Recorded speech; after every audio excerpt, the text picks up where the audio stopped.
Katakuri a fraud? Is one of the questions in this What's up, y'all? We're here today with another episode of the podcast, which has yet to be named, and today we're joined by Kev DOG, who is the only man I've ever met who does not like mac and cheese. Kev, how you doing?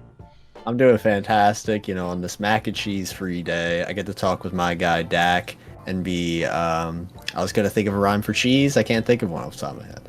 But regardless, we're going to talk about the greatest series of all time, One Piece.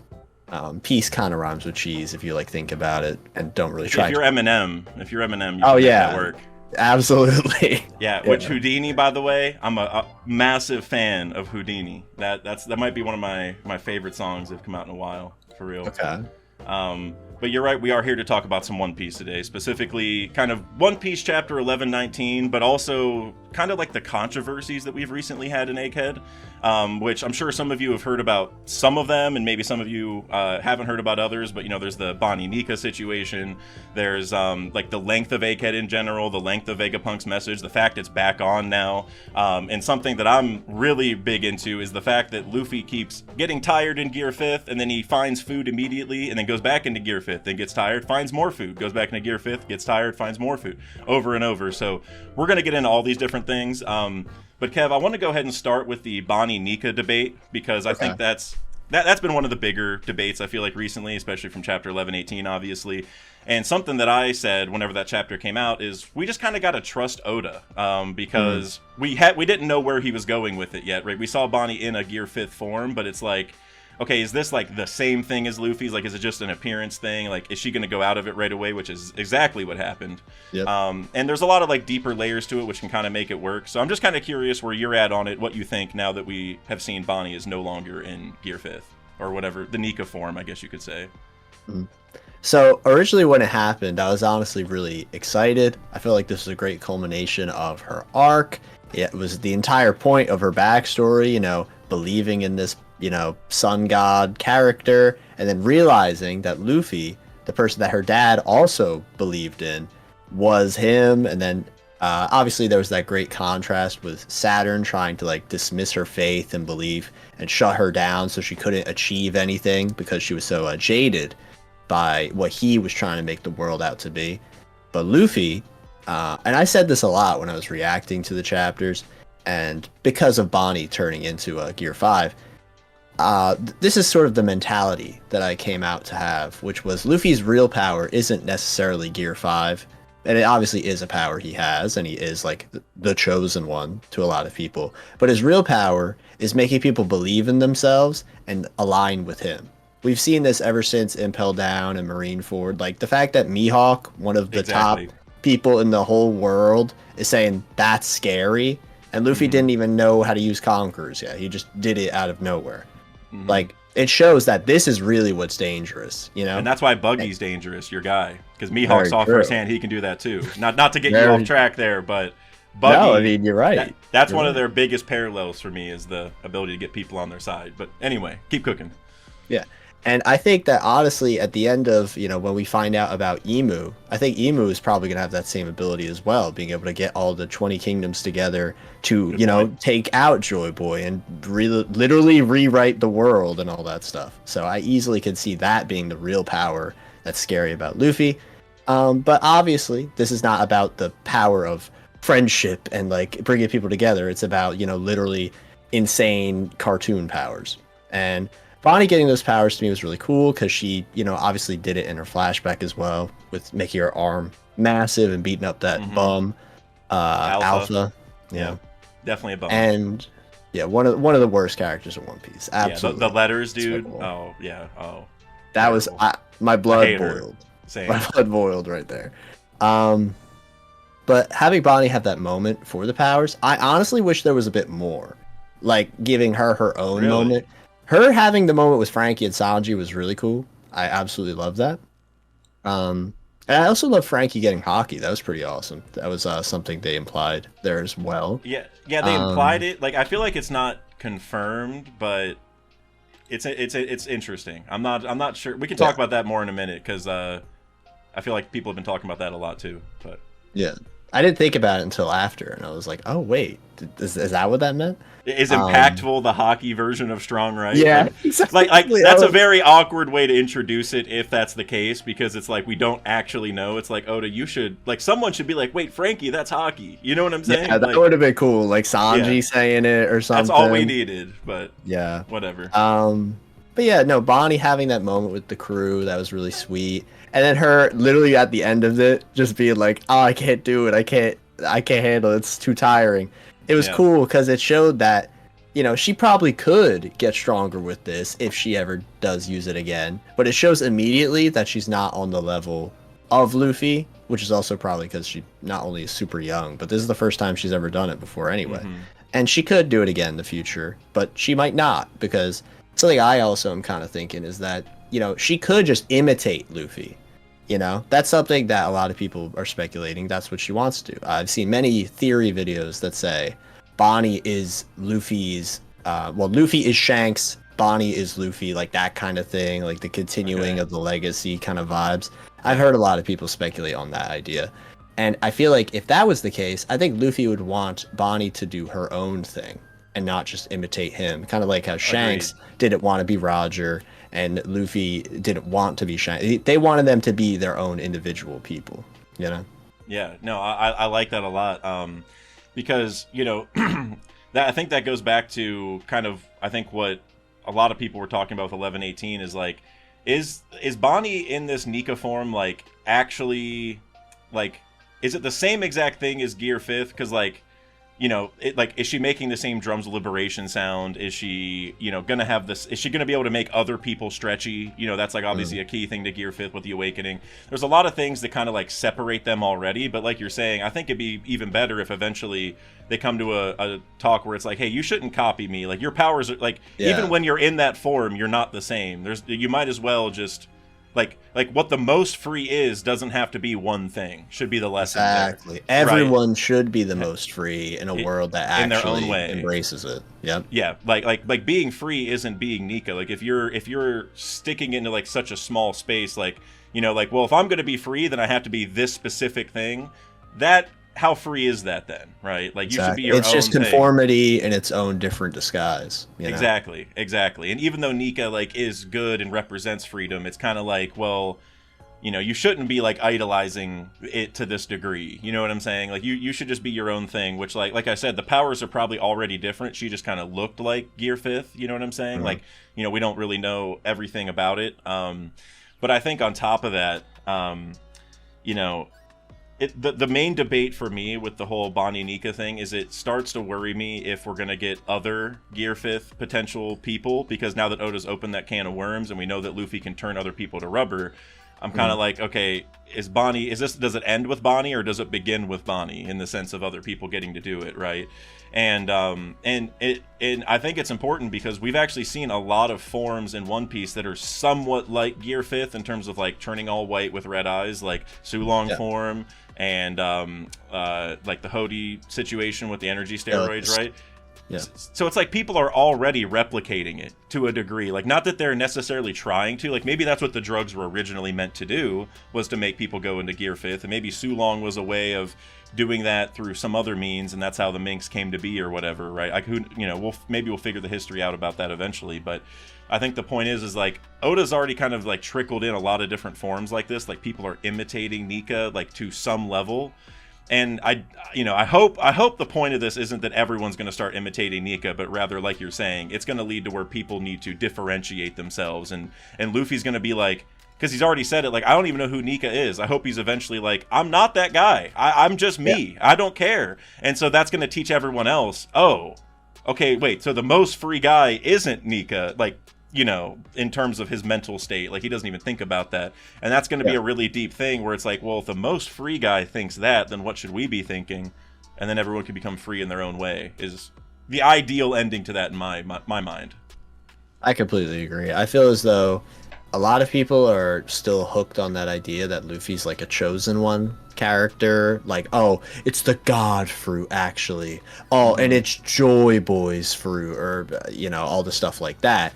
When in reality, like I feel like you and I both know Luffy will never care about any of that stuff. Genuinely, Never. the only Never. person who would care about it is probably like Robin, Law, like someone who, a Vegapunk, like someone with this like deep The Giants. fascination with like the lore of the world, because either they literally lived through it through like their grandparents or something, like the Giants, like you're saying, or they're just interested because of the secret, you know, scheme that the world government had that hide everything. Luffy's gonna hear about the Sun God and Joy Boy, and he'll be like, "Oh, those guys sound cool," or he'd fall asleep.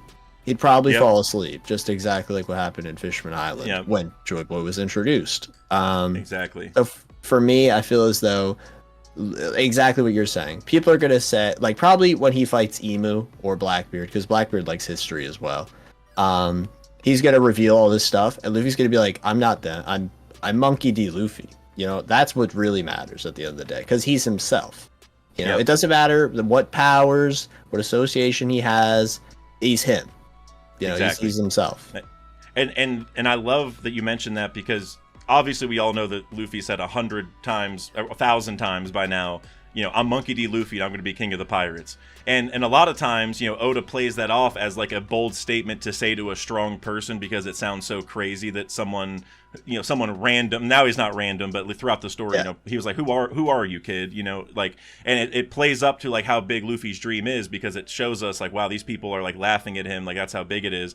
But I think now Oda is gonna make that kind of like a double entendre, probably even like a triple or quadruple. There's probably like lots of reasons behind, you know, that he's gonna dig into about like why that's like a cool idea, but at least for another meaning to that, I think that I'm Monkey D. Luffy, I'm gonna be king of the pirates, is like, I'm not Sun God Nika. You know what I'm saying? Yep. Like there's two layers to it. Like, it's the boldness, but also the strictness. Like, I'm not more than this either. You know what I'm saying? Exactly. Like I this is exactly what I am. Like that. This is my will, my like core desire. It's his dream. It's his dream. One of the two. There's another one, you know, that we're gonna find out. But obviously it's his main dream. And that's, I think that hits really hard, you know, given the light of all this Sun God Nika stuff, because again, he doesn't even want to be Nika. Like he just wants to be the king of the pirates, which means getting the One Piece, and that's the end of it.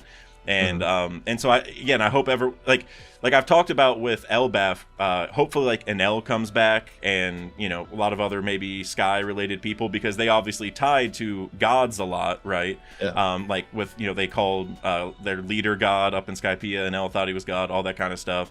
And I think it'd be really cool if like maybe Enel comes back, or like some of these Sky people, and because the Giants also know about Nika, and they can have this big discussion about, you know, this God situation, and Luffy can just be like, well, I'm not one. And then we can have Enel be like, maybe Enel faced again, where he's like, okay, so this guy is a god because he's Sun God Nika, right? But he's denying it. And so that would just make Enel super angry, because, you know what I'm saying? Because he's like, wow, this little pipsqueak came up and killed me, or not killed, but defeated me when I was God, and now he's learned that he's God and he's rejecting it. Like, what a, you know what I mean? Like, he's gonna look at that so like strongly, and the Giants are also gonna be like, no, you're definitely Nika, and he's gonna be like, no, I'm not. You know, like, there's gonna be so many different kind of ways for those groups to look at it, because they've had connections to gods before, and and like we're saying, I think it can just really go to show that like, there are no gods in One Piece. That's really the takeaway, and everyone can be their own god in quotes by just being the best they can be, right?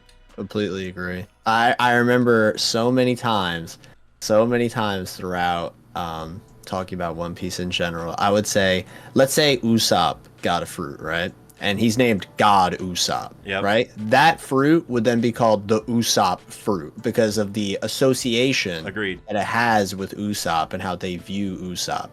It could be the worst fruit ever. It could be the jacket fruit. It could be something completely irrelevant. You're talking about the best fruit in One Piece. Whoa. You get what I'm saying, though. It could be something that's completely, like, seemingly irrelevant, but because it's the Usopp fruit, it's immediately better. And obviously, Luffy's fruit is pretty crazy, with the awakening and having all these innate abilities that should be in categories, but they're all together. Like, it is kind of crazy. But I feel as though the categories themselves even are kind of like something that's not really real, you know, with Katakuri's fruit being a paramecia, a special and paramecia. A logia. You see what I mean? Like, the categories, at the end of the day, they kind of just melts into, like, they're just something that people made up to label these things because that's a way to understand them. And the same is with these special fruits, Yeah, no, I completely agree. I even did a video a while ago that kind of broke into that where I said, like, God fruits are the ones that can do all three, but kind of you could probably have almost any of them tap into that if you like took it to the next level. Or with hockey, because I think we're going to learn that hockey can mimic devil fruits, and by the end of this I think we're going to learn that while we do have categories because like they lean certain ways, it's not that it's quite that explicit, you know what I mean? Like there probably are rules to it, but at the same time, like there's reasons why like everything's getting a little more gray as time goes on. You know what I'm saying? Like even Luffy's fruit, which like I have a bunch of theories on, but Kaido said outright, like right whenever he awakened, like, all right, your powers are like paramecia, but this awakening's like a zone, right? Like we keep seeing these things where like it dives into different categories, and I think we're going to learn eventually, like, every fruit can probably do that when you get better with it, and you get better with hockey, and you just,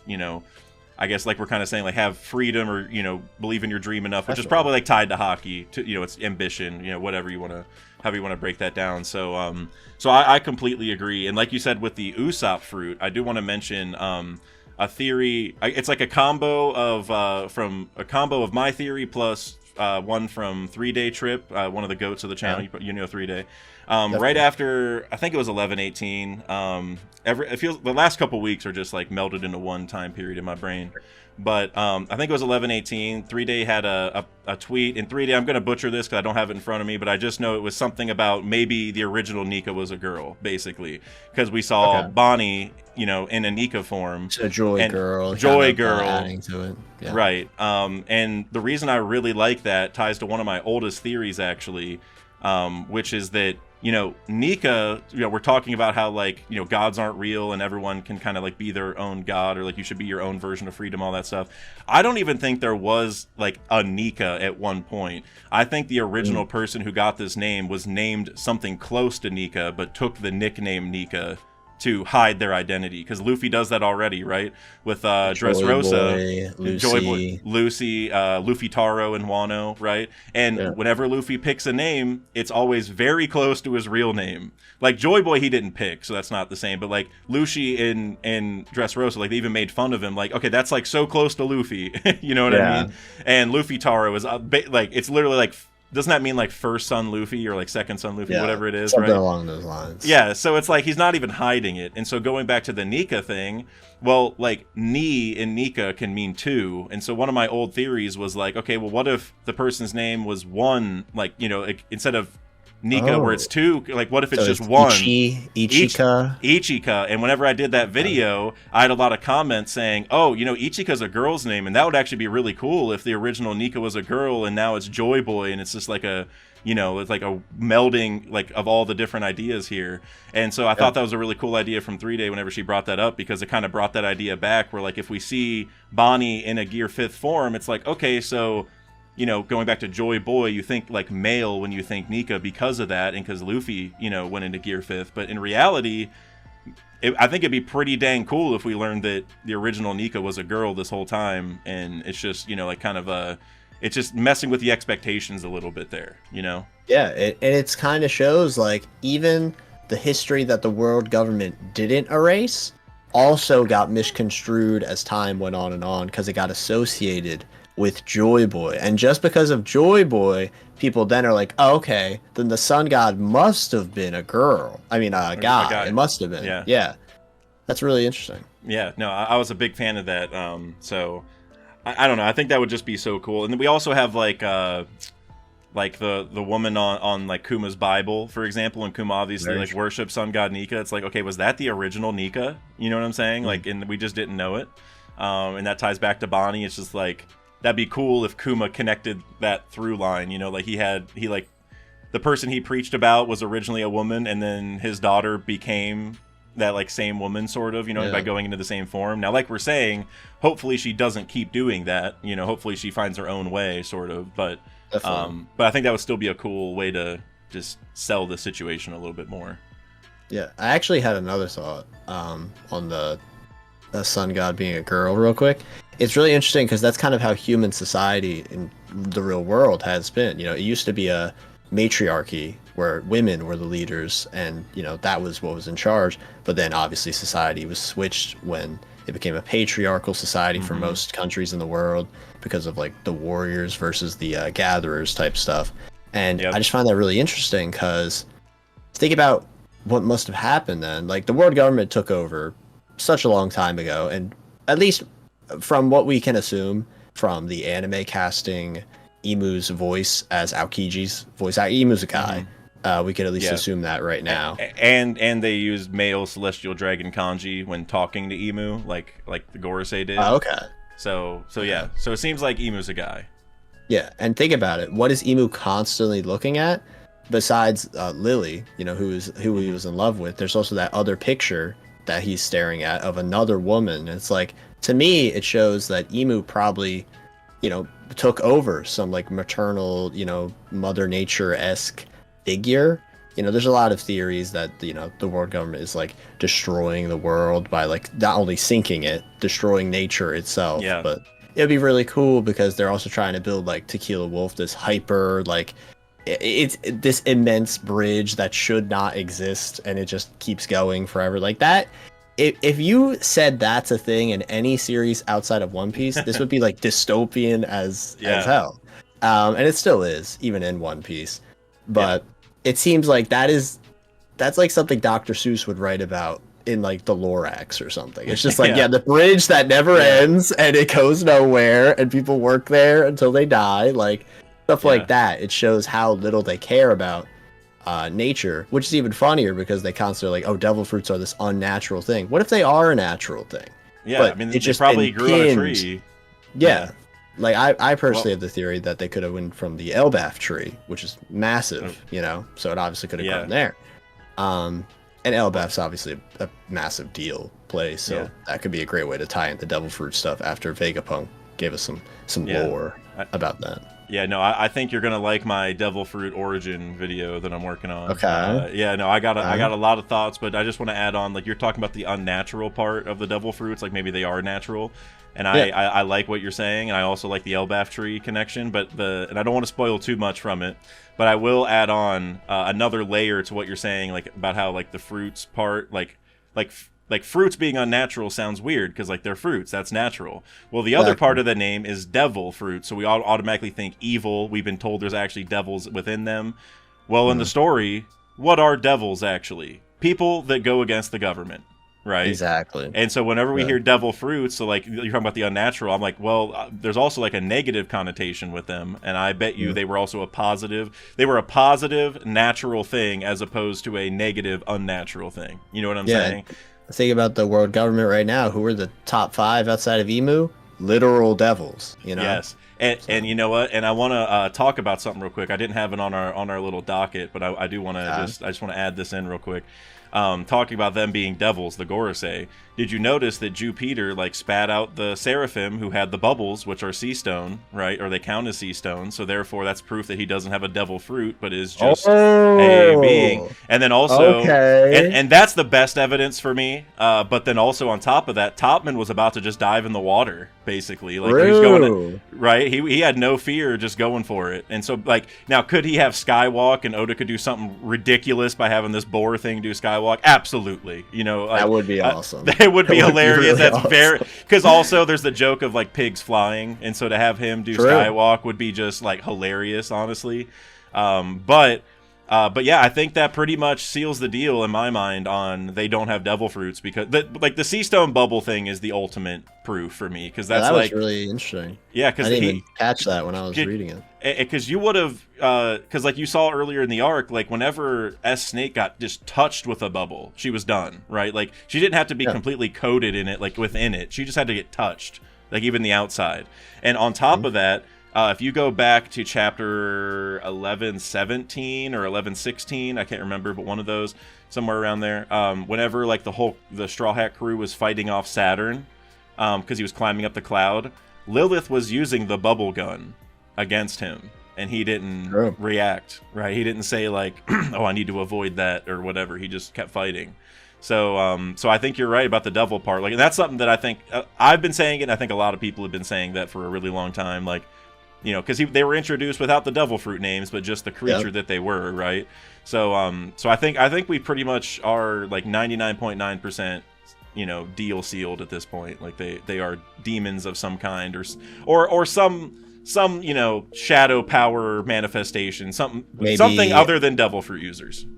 All right, well, I can hop into a little thing here. Like I've been on the ballpark that Emu might have made them with some form, because I've been for a long time that Emu has the ink fruit, and thinking about like how they were summoned, these like black, lightning looking thing, and it could be like, and obviously ink versus rubber, that's like, it's right there.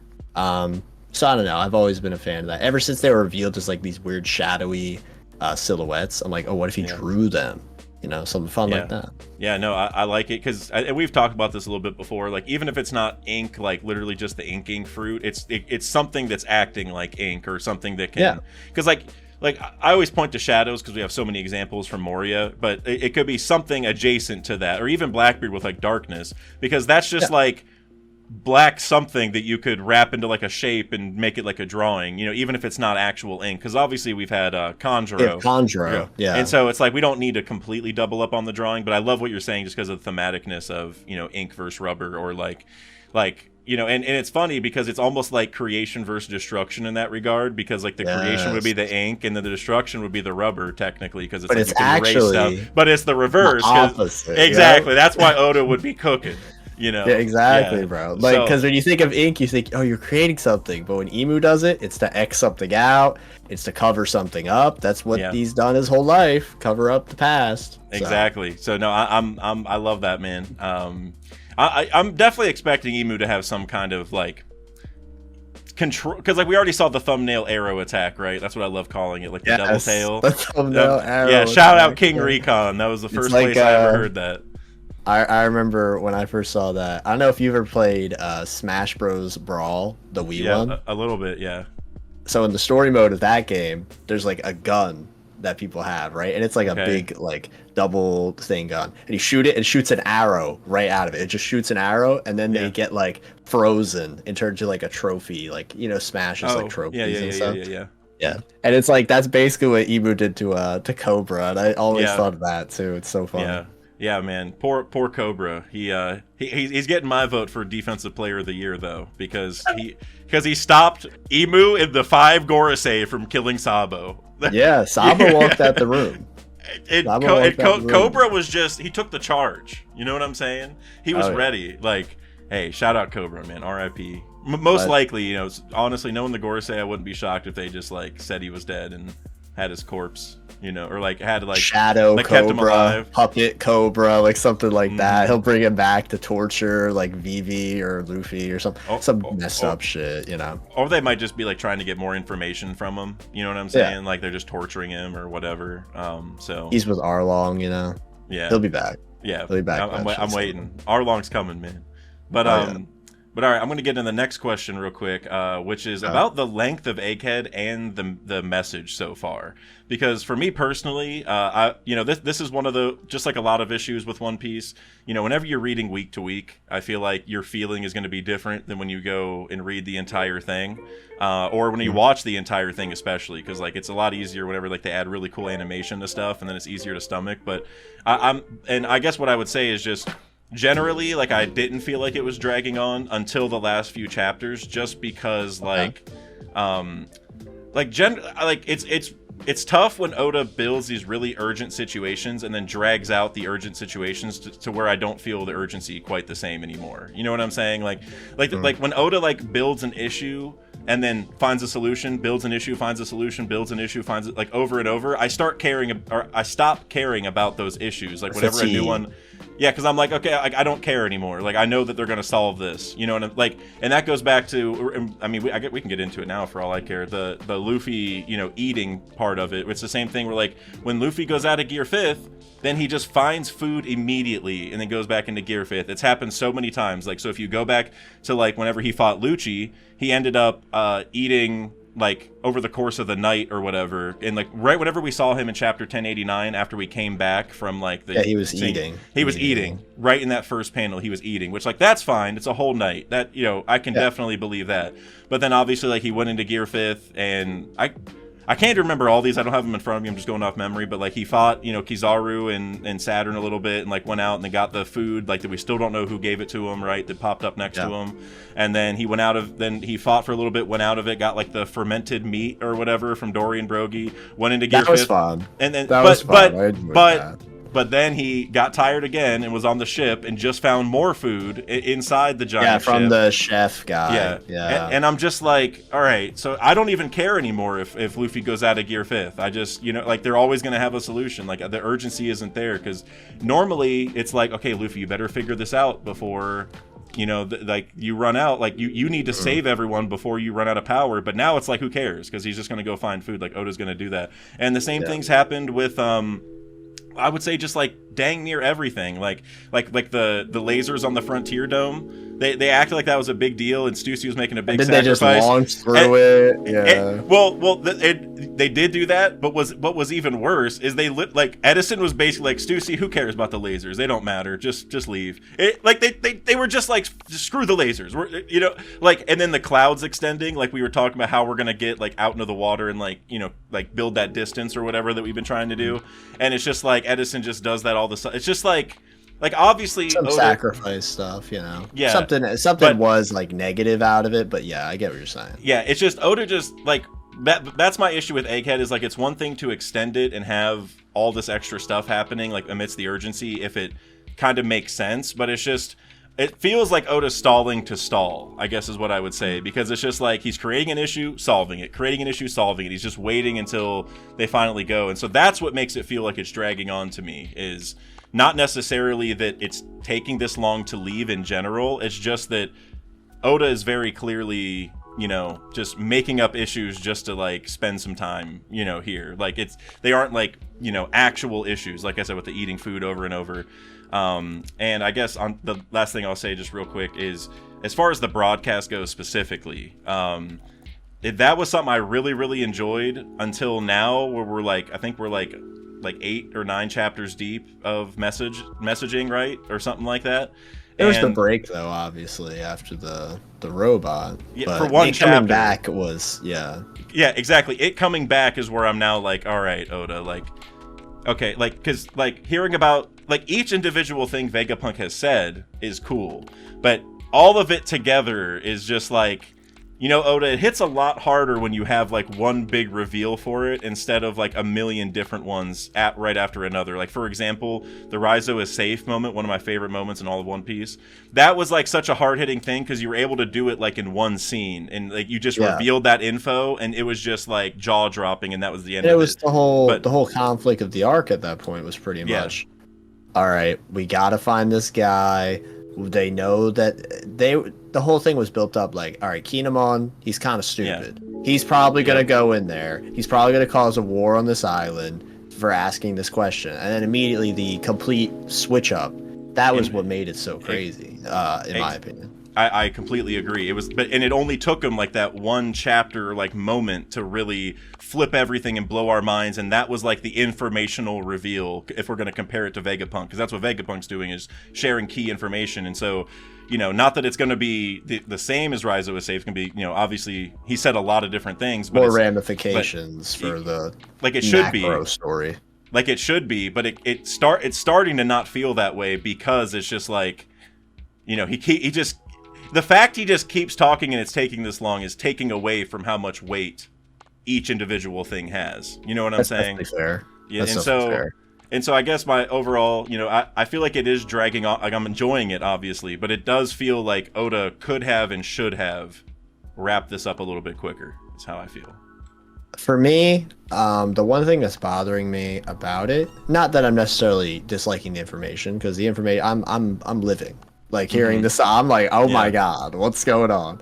I don't enjoy that they set up that the message ended, and it was like right in the middle of them talking about the Will of D, and it's like something crazy is about to get revealed. And like we saw, not Law himself, but Beppo, we saw Dragon. Cricket, we saw like, all these. my guy.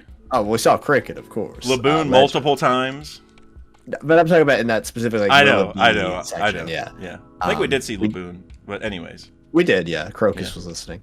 But we saw all these people getting ready for like the thing we've been not the thing we've been waiting for, but something about the Will of D that's going to be revealed, and then it got cut off. It's like it was perfect, you know, that this thing that was this valiant protector of the information, it got destroyed. And like, don't get me wrong, it's cool that it's connected to Joy Boy, and it's cool that it's helping them get away. But the fact that the snail is still going, it sort of takes away from the impact of it being protecting them in the first place to me. Yeah. Because if the snail wasn't going and it still protected them, I feel like it protected them would have been more impactful, because we have this like at the end of the chapter, obviously it's like Joy Boy, and it's talking about Joy Boy, the robot thing. Yeah.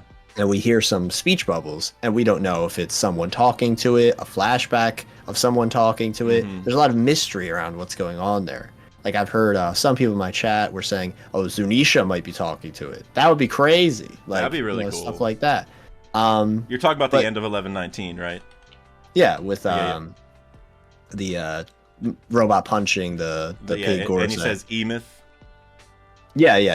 Yeah, I'm pretty sure, because I agree it's kind of confusing, but I just want to say real quick, and I haven't heard a lot of theories on this, and I asked this in my chat and never got an answer, but I feel like what it's saying is the robot's name is Emeth, like someone's talking to it. Oh, definitely. Right? And it being Zunisha would make the most sense, because like the Joy Boy connection. And it says the time is at hand, and it's like, well, who would know about the time? Except Zunisha. Right? Yeah. Zunisha is obviously preparing for this, so yeah. Anyway. That's why I was thinking, if it's not a flashback, it could be Zunisha, because obviously they know Joy Boy, they're involved with Joy Boy heavily, and it could be some kind of telecommunication thing, telepathic stuff, like with the Gorosei having that similar thing. That'd be fun if Joy Boy's companions have a similar technique, because they're also so old. Maybe that's how they found it out. Well, you know? Dude, we already have proof that they do. Now that I think about it, Zunisha and Momo.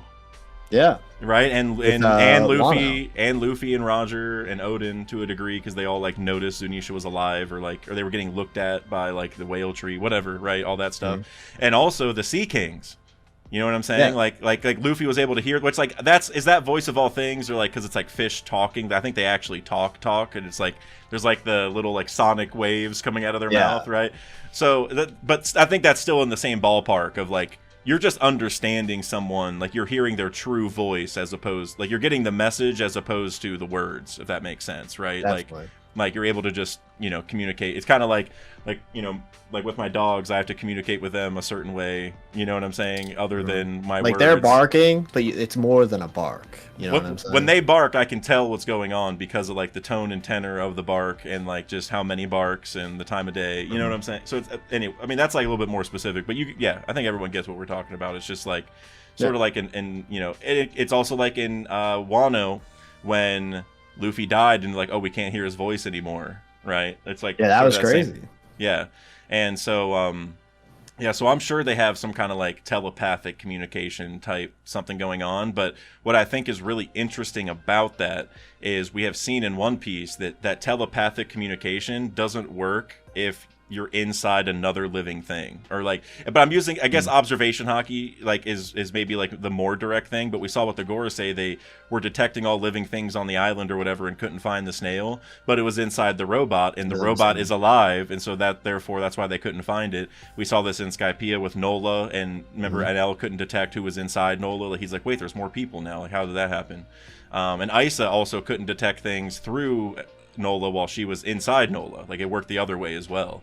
And we've seen in One Piece a few times now that like you can ride inside of living things. Like Laboon is my favorite example, but even Ho from Fishman Island, another whale. Like they all got stuff. Legend. just one of the funniest names. But my guy, because he snuck everyone in to the plaza, right? Yeah, he saved them all, and then it got that cold moment of the Straw Hats lining up. Yeah. Oh, I know. Yeah. So, I bet you by the end we're gonna have a moment where, like, to avoid this telepathic communication from the Gorosei, we're gonna arrive to like Marijua or Marineford or whatever it is. We're gonna arrive there inside Laboon, so no one can detect us. Kind of like that would like be Whitebeard pulled up, Yes. and came from underwater in a whale, like the Moby Dick, which is a whale ship. You know, it's and so you have Laboon come up with the Straw Hat Jolly Roger on his head. I'm telling you, man, my guy Laboon is gonna show out so bad in the final war. It's not. Oh, dude, I'm telling you. Your observation, Hockey. That right there, that's going to happen. That's going to happen, bro. Oh, I might have to make a video. I think I've talked about this before. You're talking on stream, spoilers right there. Spoiler. I can already picture the thumbnail, just like Laboon just coming out of the water and like Marines on one side, the crew's like in his mouth or something. You know, I don't know. Yeah, dude, that's and what I think could also happen, because remember there was a whole school of island whales near Fishman Island. What if the whole final war we all pull up inside of whales, man? Every person. That would be such a great way to start the end game, because think about it. One Piece's Grand Line section obviously starts with Laboon. The New World section starts with all the Laboon whales, and then the Final War section, they all like it's even more. They meet like, finally.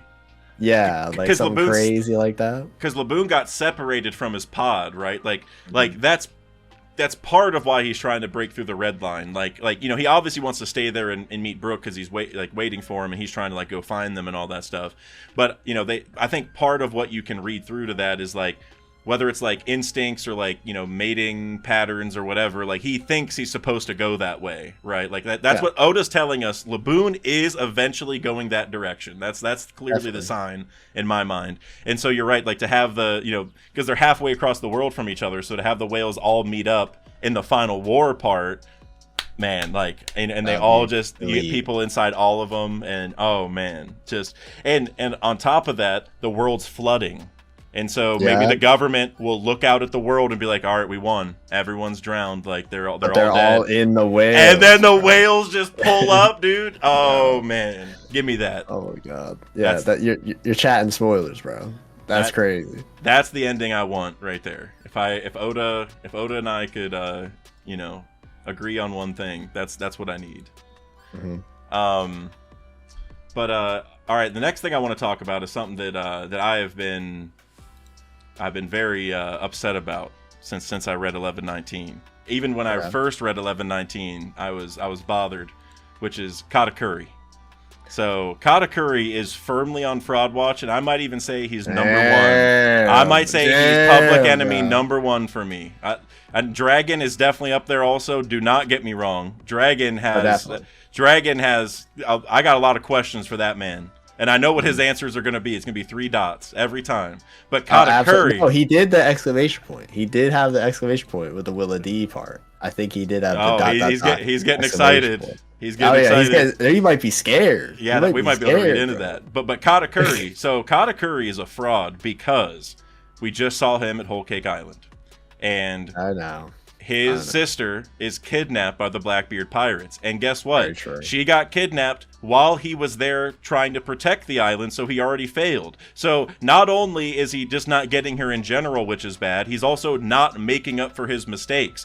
Also, the reason that he couldn't stop and help her in that moment is because of freaking Gangster Gastino. Caesar Clown used the hallucination gas. My guy Katakuri went toe-to-toe with Luffy for 11 hours or whatever it was, 10 hours. I think it was all day. It was like a whole day. Whatever it was, right? In the mirror world, which, and I mentioned this on stream, I got caught up during Whole Cake Island, and I saw that entire fight happen in the manga, week to week. That was my first big fight reading week to week. I remember it so vividly. I was so hyped. I was working at Chipotle at the time. I went to Chipotle every day, and anyone who knew anything about One Piece, I was like, bro, it's so awesome right now, because it was so tense in the moment, because how can he win this? There's no way. And so everyone loves the Katakuri fight. Cool. He's too cool, bro. He's too cool. And then now he's just standing there menacingly. looking at the Vegapunk thing. No, Katakuri, bro, you gotta go. I don't care. I don't care what's going to happen to Whole Cake at this point. You already got ransacked while you were there. Why are you going to stay now? It obviously doesn't matter if you stay because you already got cooked. You might as well go make up for your mistake. So definitely agree. I think realistically, I think the reason he's there is because all of his siblings look up to him, and if he wasn't there, they would have no one they can rely on. I think that's realistically the actual reason he's there, because they do not fuck with Perospero like that. They respect Katakuri. They look up to him as like the guy outside of Big Mom. Big Mom is gone. Perospero is gone. Pudding is gone. Everything is going to shit. The Cracker is frozen to maybe to death. He's probably dead. He should be. He's not going to be because it's Oda, but he should be. Yeah, and it's like, who are they gonna trust? Smoothie? She hasn't done anything. Is she even back on the island? Because I don't know if we've even seen. Is she in Wano? Like, we have no idea. So I feel like that's realistically the reason he's there. But I do wish with every fiber of my being that he went after Pudding, bro. Every fiber of my being. I'm like, and I was happy for a little bit, you know, because of Whole Cake having such an interesting cast of characters. I recognized quite a lot of the Big Mom kids, and I recognized that the one that Katakuri was standing next to was Brulee's twin sister. And I was like, okay, he cares about Brulee still. That's pretty cool, you know, because Brulee, one of the best characters in Whole Cake, obviously. Awesome.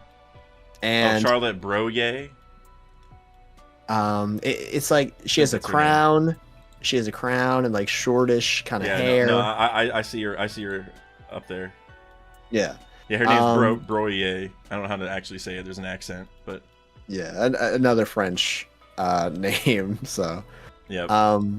But yeah, I really, you know, I enjoyed seeing him, but at the exact same time, I don't want to see him. Yeah, it's not where I want to see mystery. him. Yeah, I want to have that mystery of, you know, I feel like we've been in the fandom a long time. We've seen Ohara's fan comic, Blackbeard's crew versus Katakuri. Yes. And he gets back up after he falls to the ground. Elite. Like, literally, I just want that to happen. I just want that.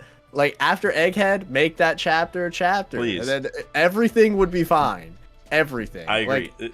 Like, the hype of Katakuri going after Blackbeard is like that's worth him going in and of itself, but when you couple it with the Pudding part, it's like almost inexcusable that it's not have like from Oda's perspective. I'm like, Oda, how are you not doing this? Like, we all want it makes sense. Why are you leaving one of the best characters in what? Well, you know, best. I mean, Katakuri's definitely up there. I don't know. You're right.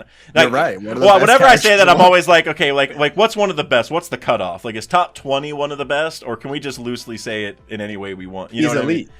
Like, I'm thinking about it in NBA terms. I guess that, like, if I said one of the best players, people, you know, like if I was talking about, I don't know, a certain subset of players, you know, people be like, whoa, you know, that's what I was thinking. But he's definitely one of the best characters, one of the most like favorited characters. You know what I mean? Yeah. Cool abilities. Everyone likes him. Villain.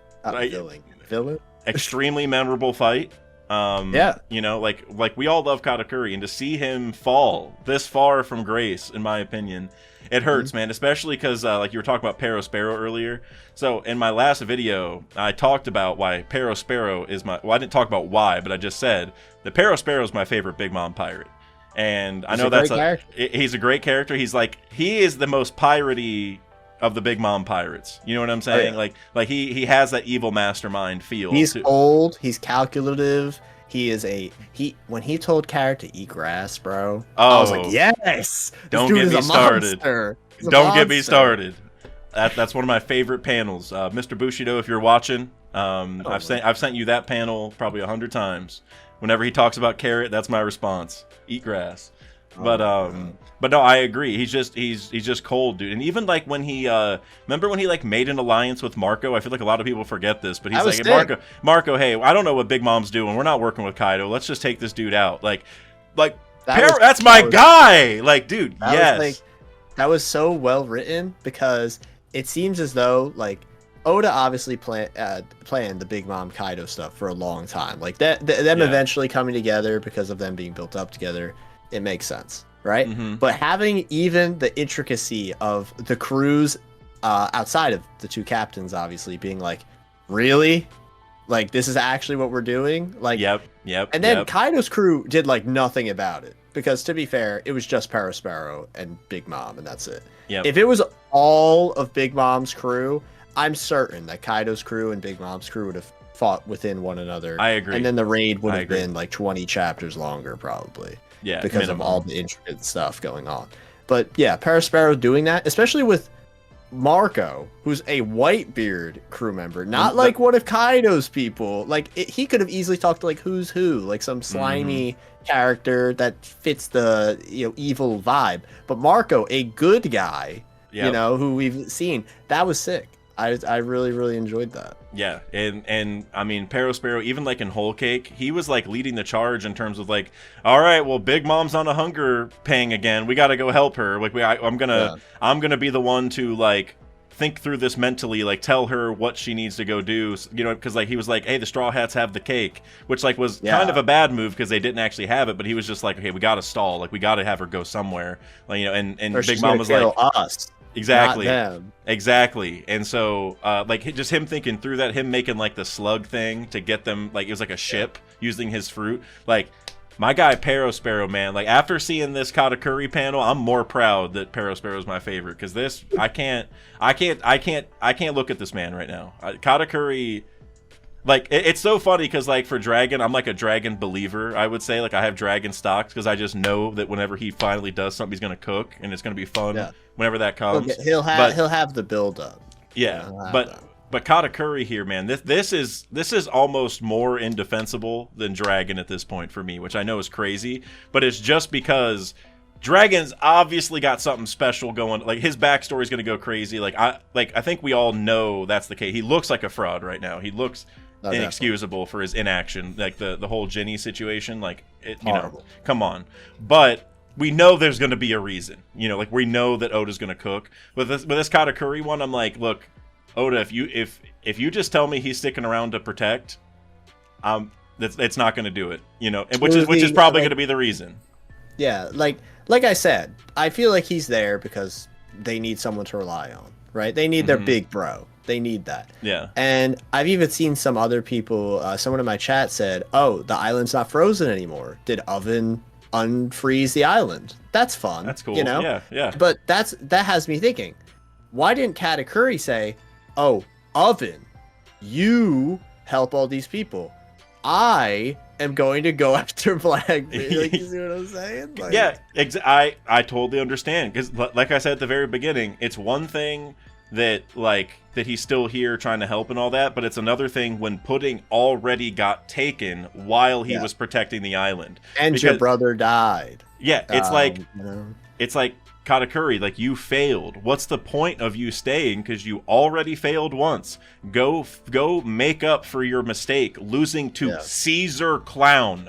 You lost, like, losing to Luffy after never losing before is one thing, because like, it's the main character. The plot armor, it's okay to lose the plot armor, right? Like, major respect, that's fine. Caesar Clown in a cover story.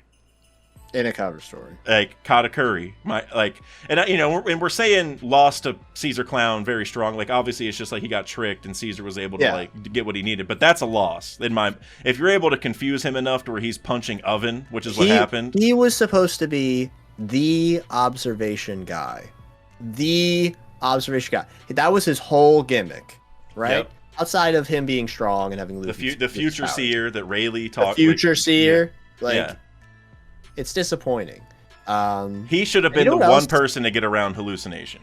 Yes, that would have been a great way to show how he's different from Oven, from Daifuku, from the people that he's literally closest to. Exactly. They could have made it where he avoided, like, he was able to get around it, and maybe like his brothers and stuff were getting affected by it, and maybe he just got busy because of that. Like, he had to stop them from fighting each other. Because he was the only one who could get around it, but instead he got cooked by it, and I'm like, bro. Yeah. You of all people, it's just inexcusable. It was a misstep. It was a misstep. You know, we have to have faith. You know, like Katakuri, he's here for one more year. You know, he'll be back. He's gonna do something crazy. He'll sign an extension. Yeah, and I feel as though, You know what else was really crazy? This is not Katakuri related at all, but well, it is. It's in the same panel. Do you remember when Big Mom was first introduced? And the first thing she does is kill her kid. Yeah, and he's right here. Thing, and he's right there. I know. Low key, that kind of annoyed me. I was like, bro, even the most threatening villain in One Piece, like one of them, you kill someone on sight and they're still alive. I know. That was crazy. And this goes back to my gripe with like Big Mom and Kaido in general, which is like they gotta catch some bodies. You know, like like Big Mom caught a body back in Elbaf when she was a kid and killed one of the leaders of Elbaf. All right, like, hey, you know, good job. One of the strongest giants. Hey, like, bro, good job, Kaido. Who you got? Higurashi? Like, what are we talking about here? Orochi has more bodies than him. Yes, Orochi. Yep, I know. And during Wano, Kaido couldn't even kill Kinemon. You know what I'm saying? Like Kanjuro got a couple bodies, right? Like, yeah, I mean, like, man. And Big Mom, I don't know. I'm sure Big Mom's gonna come back, and you know, and Kaido probably as well. I mean, yeah, realistically. Yeah, I think whenever Big Mom comes back, she's likely to you know, like there's the Elbaf stuff. She has a lot of. They're probably together now, or maybe like they're in the lava. Maybe they're yeah. But yeah, like Big Mom, I think, you know, she's gonna come back in Elbaf, or maybe before that or something. But that arc has to tie to her at least a little bit. And but for Kaido, man, I don't know what Oda's cooking with him. But the cover story is potential in my opinion. With especially with this last chapter actually, because the kids are like hating on Yamato for being you know, related to Kaido, but probably just because of it could be Queen who walked past, and they probably would have done the same thing. Yep. It's the Kurozumi and Kazuki thing all over again. Exactly. And I feel like that could say they do go that angle with the cover story. That would be really interesting. Because that was one of the things that I kind of thought had potential to be a cover story. See Tama, see Momo, you know, shouts to them having a good time, and then you're like, wait a sec, this is really bad. But it could also be, since Yamato's going on their journey over Wano, it could easily be, oh, what's this? Big old hole in the ground? What's this big old hole in the ground? And then you see what the hole is, and we see that. Oh, what if it's not a big old hole underwater? But yeah, and what if it's not just a big old hole in the ground? It's actually Big Mom's ship over this big old hole in the ground, and then like something fun like that. Smoothie with the lava theory, you know, stuff like that. It would be kind of funny if Yamato found Big Mom's ship, because like obviously, you know, Yamato is like up like on the high level of Wano, and Big Mom's ship could never make it up there, right? Because it got knocked off twice by King and Marco. So it would be kind of funny if we found it, because it's like, oh, you finally got up here, like after the battle's over. Yeah, good job. Took you long enough. Or what would even be funnier, to be honest with you, is if Yamato finds Big Mom's ship coming up and knocks it down. Dude, if that happens, good job, Oda. Or you know what? Actually, maybe not knocks it off, but freezes the waterfall so it can't. So it slides back down. Yeah, so it gets up and slides. Oh, dude, that is what I want to happen. That would actually be really funny. Because remember, at the end of Wano, we did get that like. I forget who said it, maybe like just a Marine, or I can't remember, but somebody said like, oh, we saw Big Mom's ship, and like whatever, like the Allies, like the Marines. It was in chapter like 1054 maybe. I'm gonna try looking it up right now, but someone mentioned like, oh, we saw Big Mom's ship, and they were like, I can't remember exactly what they said, but I'm gonna try to find it, because I should be able to. I have like all these chapters saved, so. Oh, I just saw the Katakuri page while I was looking through this. Let's see here. Yeah, I'm trying to remember. Yeah, I think 1054 was the Green Bull. It's 1052. Okay. Yeah, so we see. I forget what this CP0's guy's name is. Do we know it? Because it's not Guernica and it's not Maha. It's the other guy. I forget what his name is. What is the popcorn bucket. I'm trying to remember. Joseph, I think, is his name, right? No way, his name is just Joseph. I'm pretty sure it's Joseph. Way. No, or wait, yeah, maybe it is Joseph. Hold on. I'm pretty sure it's Joseph. I love how we had these crazy like. It's names. Joseph. Joseph. It's Joseph. So Joseph is talking, and like it's like the Gorosei trying to talk to Joseph. Anyway, it's so funny. That's his name. And then they're like, hold on, someone's hijacking our signal. Listen up. Stay where you are. I'm on my way, which I think is Green Bull, or that's what it's meant to be. Okay. But then I'm trying to find it because I know it's very close to this. I thought I just saw it, but I know it's because it's in that same kind of thing. Oh yeah, it's definitely that's Green Bull. I'm trying to maybe it's 1051 where the Big Mom thing comes up. I just know that because I've been wondering what that answer is. This is the Momo chapter right here. Okay. So it's got to be 1052. I just must have missed it. I'm trying to find it. 1052 is when Green Bull's on the way at the end. I remember that because it's right before we got the reveal of the Yonko being Buggy and Luffy, you know. Mm-hmm. So I think I know. Not sure. Trying to find. I know it's in here somewhere.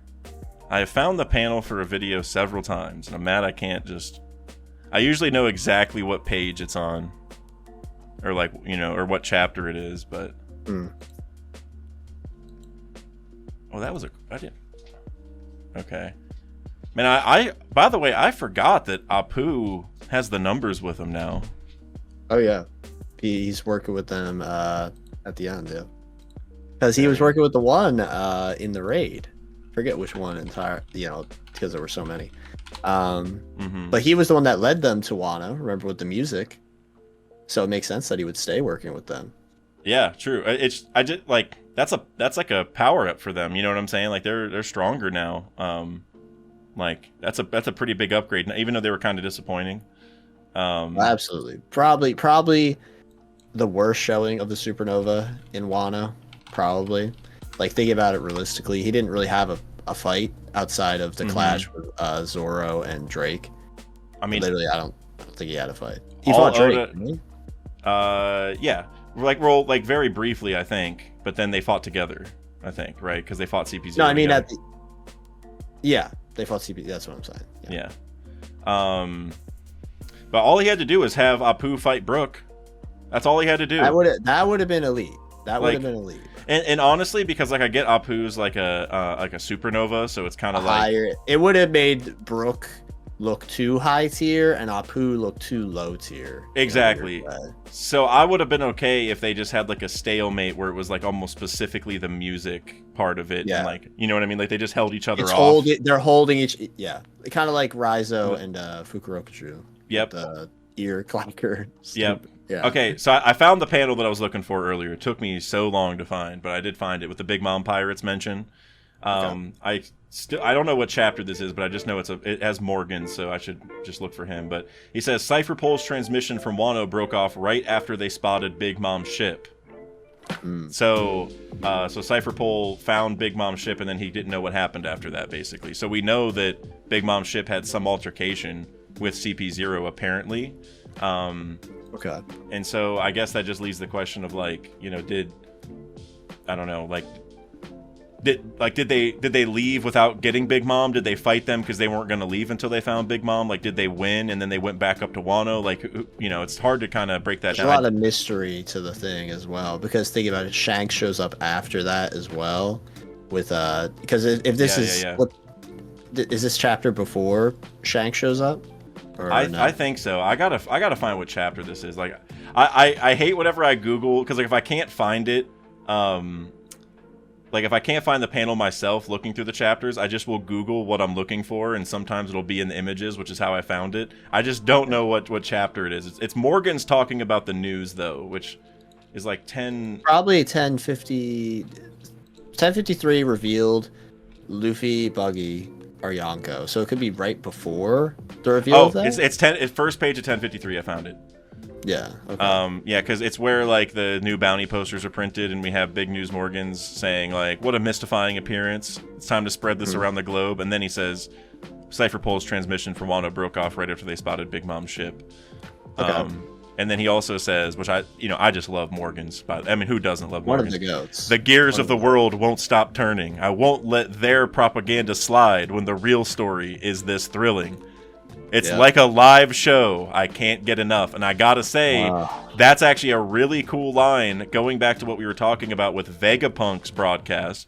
Because remember, Morgan is like, are you trying to kill print media? Right? Because he's doing a live broadcast. It's a live show. So, and I actually did a video about this like a year ago. So this is actually a beautiful segue where I think at the end, like how we're having this thing broadcasted by Vegapunk, like this live message about the world and everything. I think when the final war is going on, Morgan's is going to broadcast it like a sports announcer. You know what I mean? Like, I remember we've talked about this idea before as well, and it's like Buggy is like the drone cam or something like that. Yes, dude, please. I love this idea, bro. Morgan's is my guy. Like, I mean, I got a lot. He's one of the thing I love about One Piece. You know, one of the many, is that sometimes a character could just show up, and it's like, oh, that makes sense. You know, like the news guy. It's like, oh wow, the news guy. That's cool. Yep. You know, and it shows like this is a crazy big deal if the news guy is here, and then his name is Big News. Big News. It's his name. And it's like the best first impression ever, because he's on Luffy's side immediately.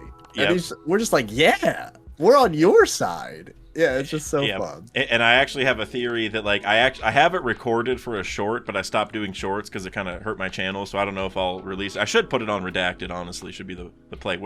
That's this channel, so everyone subscribe. But it's about Brand New and Big News because I think they're connected. They gotta have some. If he's the bounty guy and like the news guy, it's the Marines news guy and the world's news guy. And also, big news, brand new, right? Brand new. Like brand new information, right? And so my theory, long story short, I think Brand New and Big News are twin brothers, and they share information, and that's how Big News knows a lot of stuff. Honestly, I love it. Honestly, it does. Like, come on. We're never going to know what Big News looks like because he's always in a hybrid form zone. So he's gotta have some reason. He's gotta look like that I should just do a video on that. I should just do a full video because like I have it like really quickly talked about like in a short. Like I just speed through it, but I feel like I could really dive in because like dude, Brand New.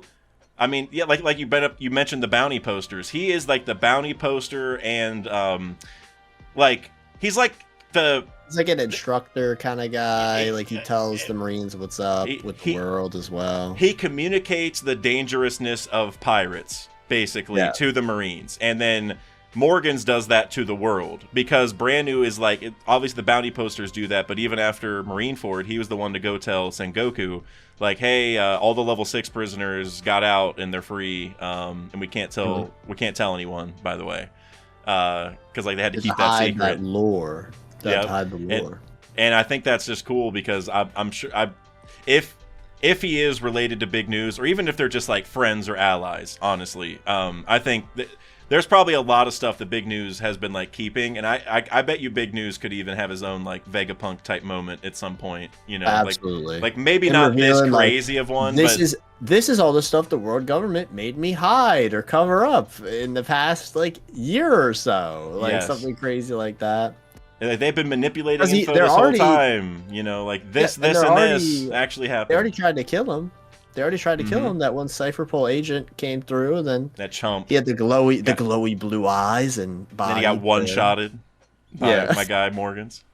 So crazy. Just socked right in the face. Which is because he's like a CP5 agent, which like we saw in Ennie's lobby that CP9 was pretty dang strong. Like they're not to be scoffed at, but then Big News just like sucker punch right in the face, one shot this dude. So I'm looking forward to my guy Brand New and Big News doing something. The vision is there. The vision is there. It is. Shout out to Par Vision. I got the pillow right above my head. Ooh, this way. Par There Vision. we go. Yeah, it's in. You ought to hear a funny story, actually. No. Yeah, I do. Okay, damn. All right, I forget my story now. So the first time I was ever on a stream with Par, actually, it was the stream you got revealed as the winner of that pillow. Is that crazy? Oh wow, wow. Whew. Yeah. That's a crazy connection right there. That's Some small serendipity. world. Small Yeah. world, bro. Wow, wow. Major shout And out I to Par played, for the pillow. we played this like drawing game or whatever, and I drew Par pogging.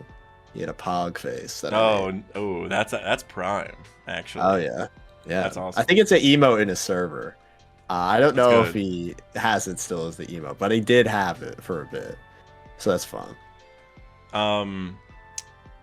So, all right, next topic I want to talk about is a little bit related to what we already said earlier, involving Luffy eating, and like where he's like in Gear 5th, gets tired, finds food, goes back into Gear 5th, gets tired, finds food, like over and over and over. And you could even go back to Wano before he had Gear 5th when that happened, when he lost to Kaido and then Caribou fed him and then he went back up. Like, Oda does this over and over, and to me, he's like overdoing it a little bit, but we're not going to dive into that because we already kind of talked about, you know, the arc dragging on and everything a little bit in regards to that. But I want to talk about the other side, which, what's that? Go ahead. I do want to say, I don't necessarily think the arc is dragging. I think the speech thing, that's kind of dragging. I don't think the arc is dragging, though. I do think a lot of the action has been built up in a way that I'm like Bonnie getting the form. I'm like, oh, this is so cool. And I didn't expect it. So I'm happy that it feels refreshing. You know, I feel like there are things that have happened that I'm like, oh, that's so cool.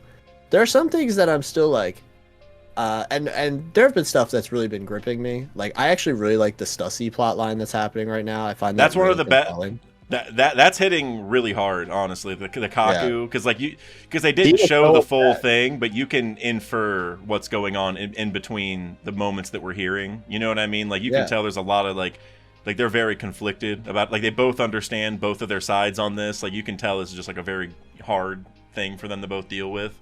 It's really humanizing people who didn't feel humanized before. That's exactly what I was about to bring up.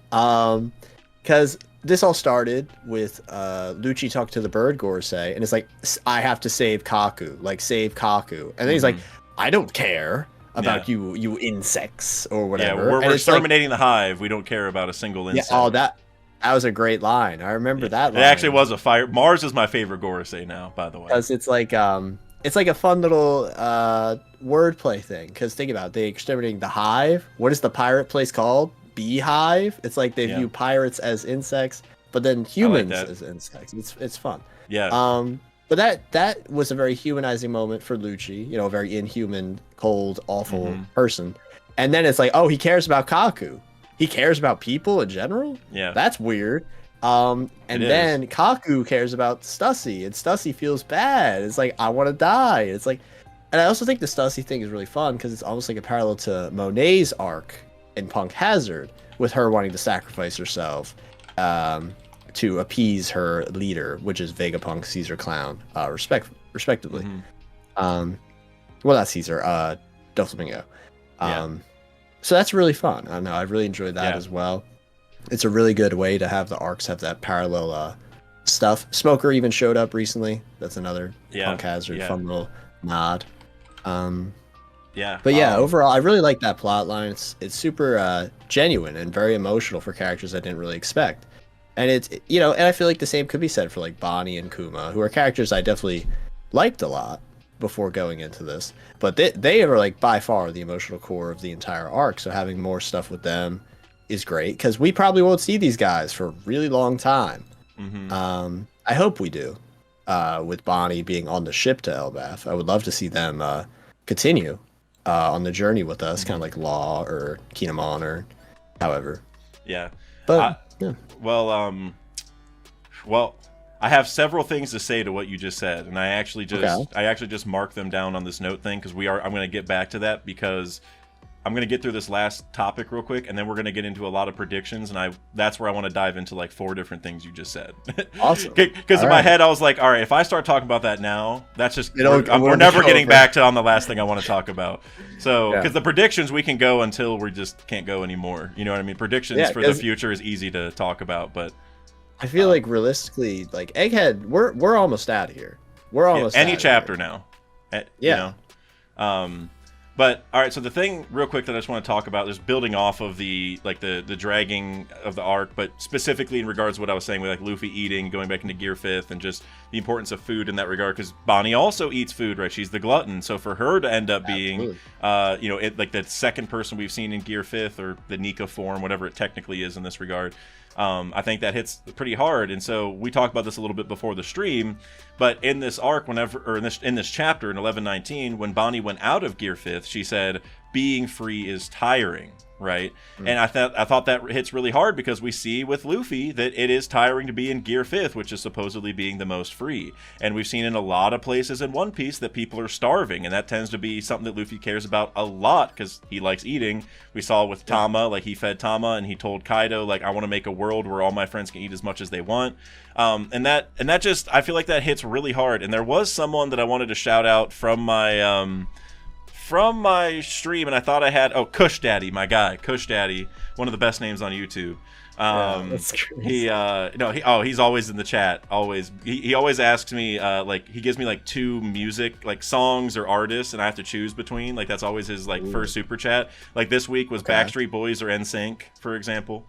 But he had another great thought, which was this, how deep this being free is tiring moment or like line can be, because even in real life, being free in terms of maintaining your freedom, or earning your freedom if you're in an oppressive society, that is really tiring. It takes a lot of work to not only fight against that oppression, but also fight against the people trying to take that freedom from you, right? And so I think Oda is diving like really hard into this sort of thematic element of how important food is to the world in general, and we're seeing it firsthand with Luffy, because food is essentially Luffy's power source. In this arc with the Mother Flame and the ancient power source that the robot runs on, we've talked a lot about how important power sources are. Vegapunk said power is all around us, and like people like Vegapunk because he gave them power, right? Like a lot of people, like islands, were able to develop it because of him, like whatever. Like power is a very important thing, but we're seeing now that power comes from food first and foremost if you're a living being, and we know that will, your ambition, your soul, that is like where your strength comes from in regards to like where you're directing it, but you need food to make your body work. And so there's like kind of like a tie-in there where like your will relies on you eating. And then we also talked earlier about kind of the food chain, where it's really interesting where food comes from the sun, like even in real life and probably in One Piece, because the sun will create plants, the animals eat the plants, we eat the animals, etc. Right? That's generally how it works. And like the sun creates a certain amount, the plants only capture maybe 10%, the animals capture 10%, we eat the animals, which is another 10%. So like we only get a minuscule amount from the sun, but in reality, we're all getting power from the sun in that regard. So I think Oda is really like weaving a lot of these like kind of deeper elements, especially in regards to nature, which also ties back to Skypiea. Because remember in Skypiea, like obviously gods were a big part of that arc. And mentioned those. And remember, like whenever Verth went into the sky, they were able to start growing new plants. Like they couldn't grow, what was it, like watermelon, or I can't remember what it was. There's like some fruits they like started growing once, like Shandia went up there and stuff. Like they're able to have more stuff because they can't grow a lot of crops in a cloud, right? They need like actual Verth to do that. And I remember like there's like the scene of like Gonfall watering his garden or whatever, right? Because like the whole world's like falling apart. I think. They're pumpkins. Yeah, they're weird. Aren't they like watermelon looking pumpkins? I can't remember. They're weird looking. They're like in a tree, but they were pumpkins. Yeah, I'm trying to hold on. I can't remember. Yeah, I know because I remember like, yeah, they're like these green pumpkin things, right? Yeah. And Usopp gets hit on the head with one. Yep. I remember that was a gag pretty early. And Noland introduced those to Shandia back in the day, right? I'm pretty sure that's how that worked. Like when Nolan visited Shandia before, went to the sky, he like traded, like he showed them how to plant these, and then they went up into the sky, and now we have the sky people growing them, which is just a cool like connection. But I guess just to tie it all together real quick, it's just, Oda's really highlighting how important food is, even just beyond Luffy liking it. It's like, hey, it's not just a gag. Like, this is a very big message that, like, if the world's gonna fight back, they all need to be well fed, is kind of like the idea. And him and Bonnie are sort of like the ultimate example of it. So, yeah, just curious what thoughts you have on that, if any. Yeah, a lot. Like, if you think about, like, the hierarchy of needs, which is like the idea of what a human needs to be satisfied in the world as a whole. Like food is like on the bottom means it's like the most essential, right? So it's like food, water, shelter. I think those are like the three on the bottom. And in One Piece, a lot of the time, you don't really get a lot of that stuff when it comes to the world government, because it's like, oh, you need to pay to have that stuff if you're living in the world government, or else you'll just get attacked by all these people, and we don't necessarily care. But one of the things I thought of in regards to, Kaido, obviously, he was holding all the food away, but you were protected. You did have that shelter. Well, not from the people within the land, because Kaido's goons would have just bodied anyone. But from the rest of the world, you were Page One doesn't body anyone. That's true. But I feel like Otoko could body Page One. Yeah. But besides just that, the rest of the world, you're not going to be affected whatsoever. People are so scared of Kaido that they're not risking their lives for that. And you did have water at least, but not really, because a lot of it then started getting poisoned by Kaido's and Orochi's mines and stuff. Potentially so a fair load of real life also. Yeah, and you had one of the three things. You had shelter, but that's really it. And then you think about it with Big Mom's Island, Whole Cake, obviously. You did have all three of those things, but it's just like, but now you're just going to die way faster because you have to pay up for, like, it's similar to the world government, obviously. But you had to pay with something different than money. You had to pay with your own literal life. So it's a whole other, like, awful side of it. And something I find really interesting about it's funny that we're talking about Katakuri and all that stuff and Whole Cake Island. Now it's back into this as well. Fraudwatch. Damn, a lot of curry. I got no respect for the man anymore. Damn, he's got stuff to answer. He does. He does have stuff to answer. Yeah, we need to have a talk with that man. Yeah, he needs to get on the boat, get out, get to the mirror world, bro. Get out of here. Just go back to the mirror world. Just stay there. Yeah.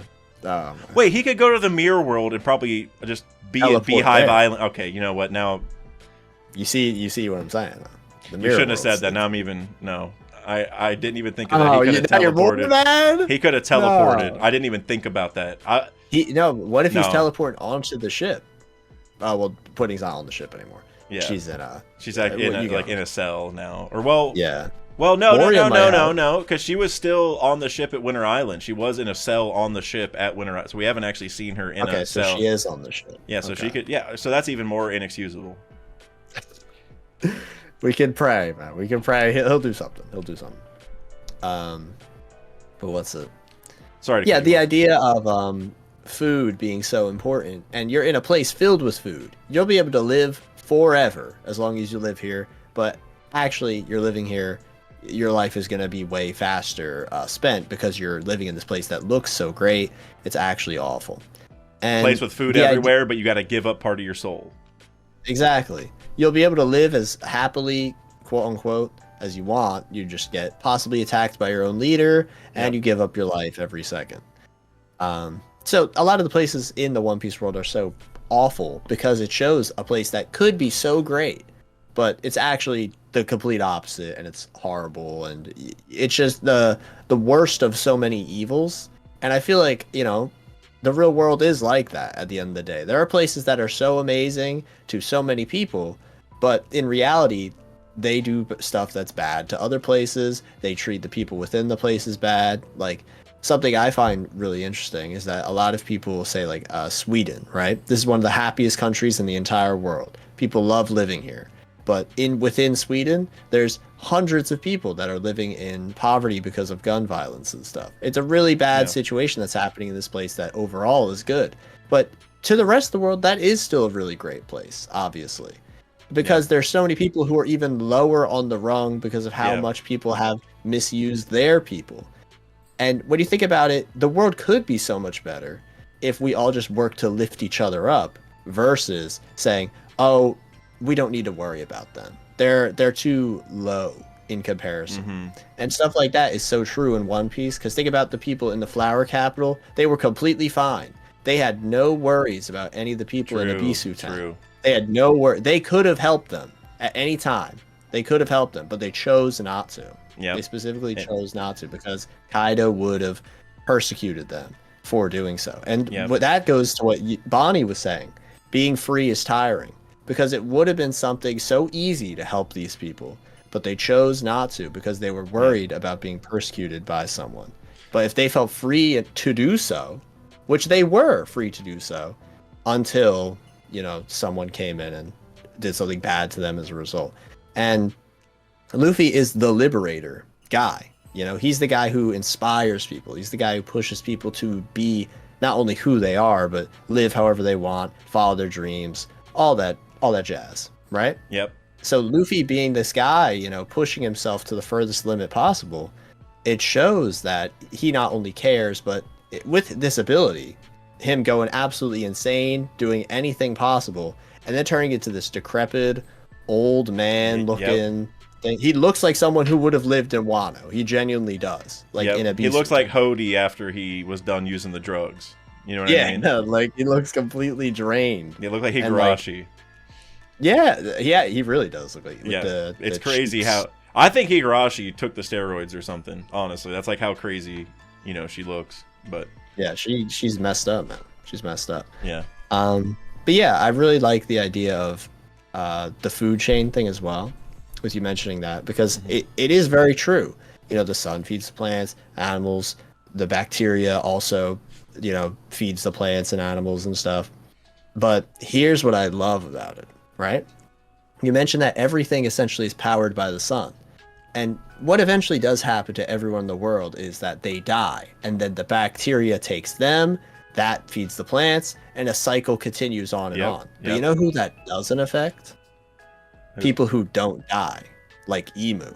Emu is beyond the need of the sun. Emu does not need to follow this cycle of the sun. And it makes it perfect that Emu has explicitly tried to get this idea of the sun god out of people's heads, because they don't follow. They literally don't follow. They don't need a sun god. There might be the one person who doesn't need it, where everyone else literally does. Like exactly. Like Green Bull said, he didn't eat for several years because now we know he has the forest fruit, and so we know that like he's able to photosynthesis.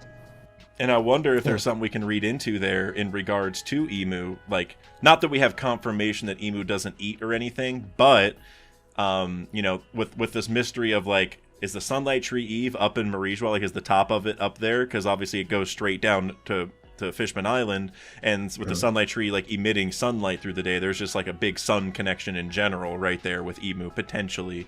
Definitely. And even beyond that, it's just like, I mean, if you're alive for 800 years and like you're immortal, like you probably just don't have to eat. You know what I mean? Like you're probably just like you're probably past it. Like we know that like I think we've seen Saturn eating before. He at least was drinking tea. I think he might have been eating as well. So like they definitely do, but I just wonder if like, you know, they like, need to, or do they just do it for like pleasure or something along those lines? Yeah, because remember what Green Bull said, like, well, I'd probably eat if like a pretty lady was feeding me or whatever, right? It's like for enjoyment he'll do it. So it might be the same thing. And tying back also to the like with the Sunlight Tree Eve, we also are trying to figure out like where devil fruits come from, and obviously devil fruits, like that's fruit, that's like a food you would eat, and also like, you know, like sun is going to grow that tree and all that kind of stuff. And so I wonder if there is a connection between Emu like and the devil fruits in that regard too, just where, you know, Emu is something from nature or has some powers tied to it, where Emu just doesn't even have to, you know, eat or abide by those same rules. So and like you said, that would just lead to the point where Emu doesn't need a sun god, literally, like doesn't even need the sun, period. And that, bro, okay, actually, and that's why they're constantly drenched in shadow. They don't need the sun, so it's like, what if their body literally rejects the sun, and that's why they look like that weird like black blob look at that. Like that would be silhouette. Crazy. Yeah, that would be crazy. Oh my god. Yeah. And the only thing that's shown is like their eyes all the time. You know what I mean? Yeah. No, I can't wait to find out about Emu. I got a lot of thoughts on that, but I just Oda's gonna cook. That's all I can say. Like Oda's got something crazy planned for Emu, just like Dragon. You know, like, and I would not be shocked if those things are revealed together somehow. You know what I mean? Like maybe Dragon pulls up and Like The ultimate leader and the ultimate revolutionary. Like Dragon versus Emu is one of my headcanons for One Piece. Like, not that that's Dragon's gonna win. Dragon's gonna lose. He'll probably die. Yeah, Dragon's gonna die. Like, he's not gonna win that. He's gonna run out of there like Sabo did, or best case scenario, you know, for him. Otherwise, he's dead. Yeah, like fused together. Yeah, but I can just see a panel in my head where Dragon, you know, shows up to like maybe the flower room and just looks at Emu and is like we're finally face to face or something. Then it just ends, and it's just like crazy. You know, and it's just like I always knew you were there, like something like I've been waiting for this, you know, like because that would just like relieve Dragon of a lot of hate also, just because it'd be so cool. Like, obviously he would still have a lot to answer, but that would be so cool where it's like, all right, Dragon, if you were waiting this whole time to do that, like, all right, maybe we'll hear you out, you know, like if you're able to pull up on Emu like that. Which, like, a lot of people have brought up, you know, the Gorosei are separated from Emu right now, so it would be kind of cool if Dragon did that now and like took advantage of the moment, which that would be a good reason for him not to go to Egghead, is that he's taking advantage of it. But you know, we still got 3 dots every time we see him, you know, until he moves. He got the 3 dots on the face too, like his tattoo. Have you seen that meme? Like, yeah, it's so funny. Yeah, I that was actually one of those things I speculated the snail was in. It was at Marie Joie, because the Gorosei are like, oh, we'll leave, and it would be so like ironic if it was there. I know you also brought up O'Hara too, but of course. Now inside the robot. The robot's cool. The robot's fine. And I want to talk about the robot more. It's perfect segue there, Kev. Oh yeah. Because you know, now we're just, for the last like maybe 30 minutes or so, we're just going to talk about some predictions for the future, just kind of random, whatever. I have a couple ideas, but whatever. Just regarding the future of it. So I want to talk about the robot first. Or Emeth, if that is the robot's name, right? Or it might be. I assume it is. I assume too. That my first reaction, I thought it was his name. After thinking about it more, I still think that's what is going on, but maybe the official will clue us in. We're recording this on like Friday, so the official's not out yet, but FYI. Oh, wait. It's FYI. Yeah. But I want to talk about the robot because we saw it break off Topman's horn, which I was real pumped about. That was very hype. Very hype, because I am a Topman non-believer, as you may have heard. You're a bottom Flopman Mercury. Yeah. Shout out JJ John Sherrod on all socials, the biggest Topman believer of all time. He took a big L this week. And what I think is going on there, because this has been a theory of mine since the start of the arc pretty much, is that the robot is going to be able to hurt the Gorosei permanently. And I think what we just saw is a permanent mark. Like, I don't think he's going to be able to repair that horn, and all the Gorosei are going to be like, what the hell just happened? And if not, then he's going to repair it, and then the robot's going to do something else that's permanent. I think one way or another they're going to know, like, okay, this thing means business. You know what I mean? And I think knocking off Topman's horn would be like the coolest way to initiate this, because for one thing, that would be like a scar for the future, like if he never grew that horn back. So it would just like, you know, like that would just be a cool mark. But also you think about like Kaido and Onigashima, what was like the mark of like a serious attack? It's getting rid of your horn, right? Remember like Zoro sliced off one of the horns on Onigashima, and then later the other one melted off because of Kaido. And then when Luffy hit Kaido with Bajran Gun, one of his horns fell off, right? Like we see this over and over and over again. So now that one of Topman's horns fell off, I'm like, okay, I think we're heading towards where it's going to be permanent damage, because earlier in the arc, we saw 2 holograms fighting each other, a robot and a space monster. The Gorosei are basically space monsters. They're fighting a robot, and we couldn't hit the holograms, right? So that's just like we can't hurt the Gorosei. But then we found the photonic gloves, and then you could, and that was like a high-tech thing. Well, the robot is really high-tech. Vegapunk can't figure out the power source of the robot, right? It's like too high-tech for him or whatever. And so... Well, it's apparently the drum's liberation is the power source. Yeah, so. Like, he can't figure out... Yeah, like that activated it. There's some connection there, whatever it is, right? Something's going on. But either way, I think it would just make a lot of sense that ancient power source that the robot's able to use is what lets him hurt the Gorosei permanently. Tying back to the photonic gloves, like this upgraded technology hurts things that normally can't be hurt, if that's the idea. So I think this is the sign of the Gorosei like freaking out, like, okay, whoa, like they figured it out. They figured it out, right?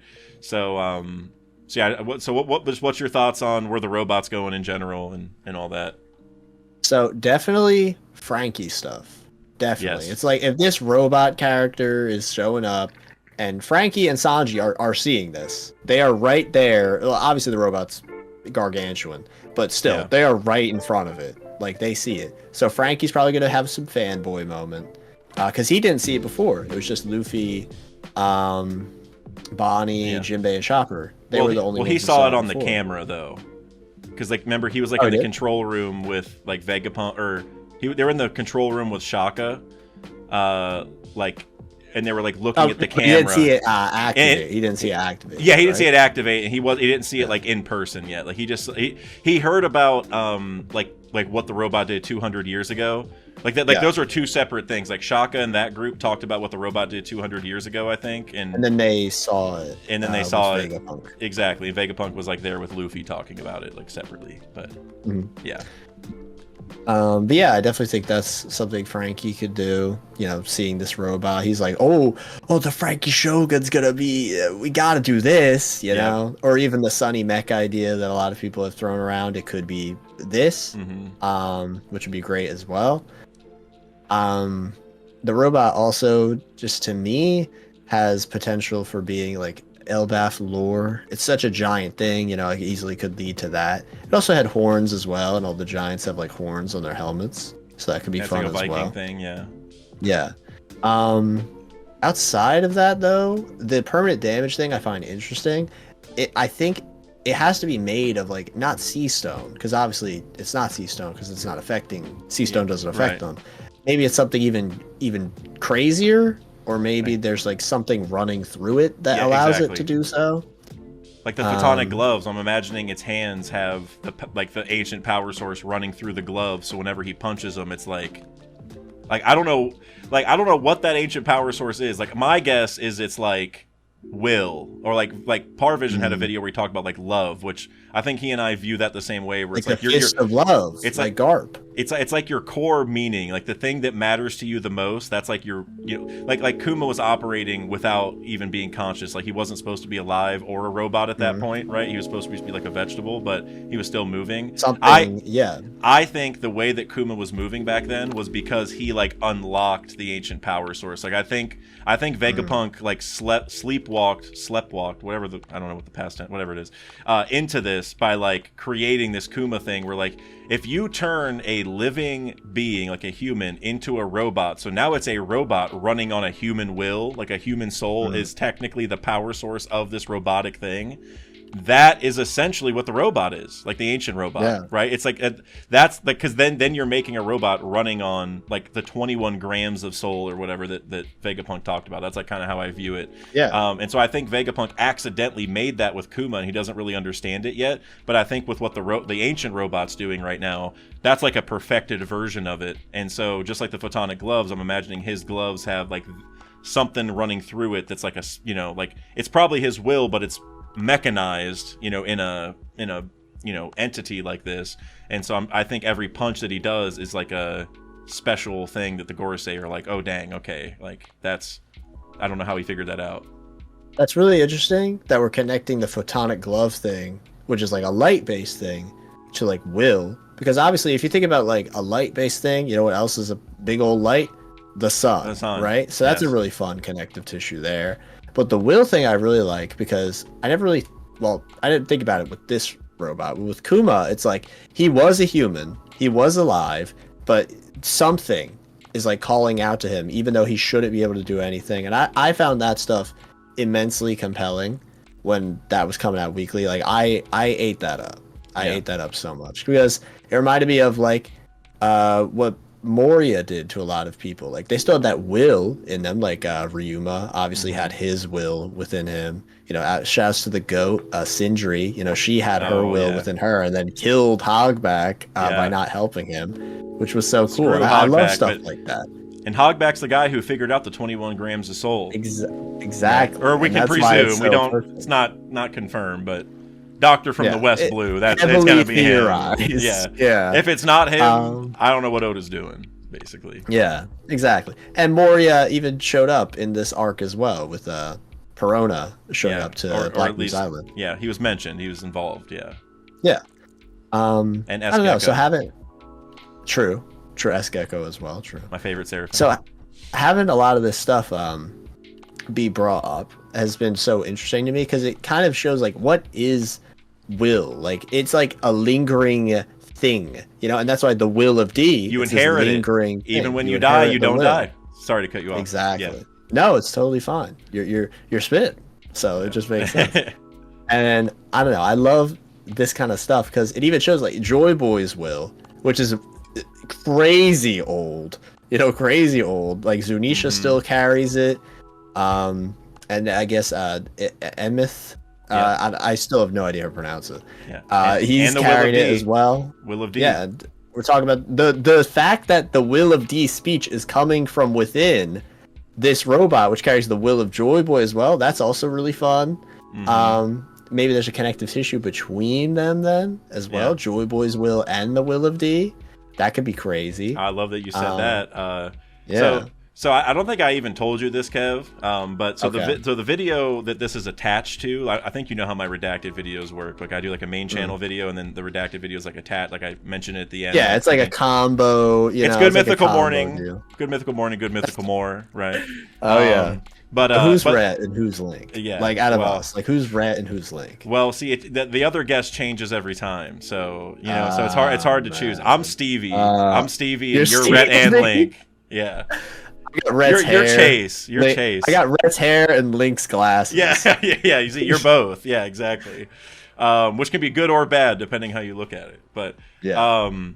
Where was I going to? Oh, but what I was going to say was, so the video before this is a Will of D video, where I, you know, I think you and I have talked about, or you maybe have watched my video before, or several of them, where I bring up like I think the Will of D is Davy, like that's what the D stands for. The Will of we have to get Davy back, guys. Yes. Thank you. That's right at the end of the video, right before I mentioned this, so that's perfect. But tying to that is, like you said, like Joy Boy's will or like the Will of D or whatever. I think they're very close because basically what I say in that theory is like, so yeah, I bring up Davy and all that stuff, but the first half I talk way more about just the mystery in general, and basically I'm pretty sure that like the D, it definitely means Davy, but I think it's also symbolically of like the smile on a Straw Hat Jolly Roger, because in Alabasta they said that they're going to put the X's on their hands because of the crossbones on a Jolly Roger. It's like, oh, well, like, you know, it'll be a symbol of danger or whatever. We're pirates. Good. And then so if you have an X and then you put the D, like, what are the main two things on a Jolly Roger? You have the X crossbones and then a smiling skull, right? Those are the two main things on every Jolly. They're customized beyond that. So the X was in Alabasta. The D, which is the smile, is what happened back in the past. So I think it's basically they all took this because I think the original people who took the Will of D was Joy Boy's crew, the first ever pirate crew, because we know Joy Boy was the first ever pirate.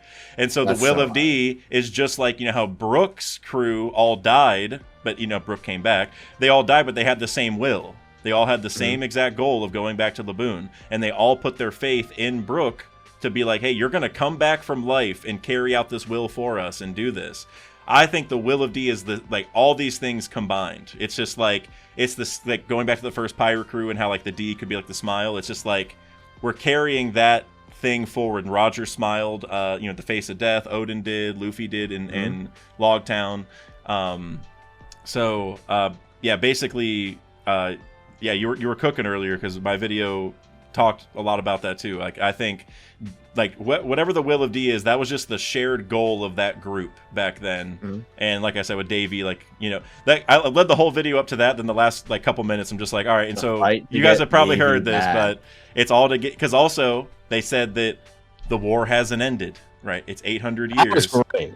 And that was great. And it's because it was a Davey backfight that they haven't had the combat round for yet. And the government wants them to forget so they don't have to have it.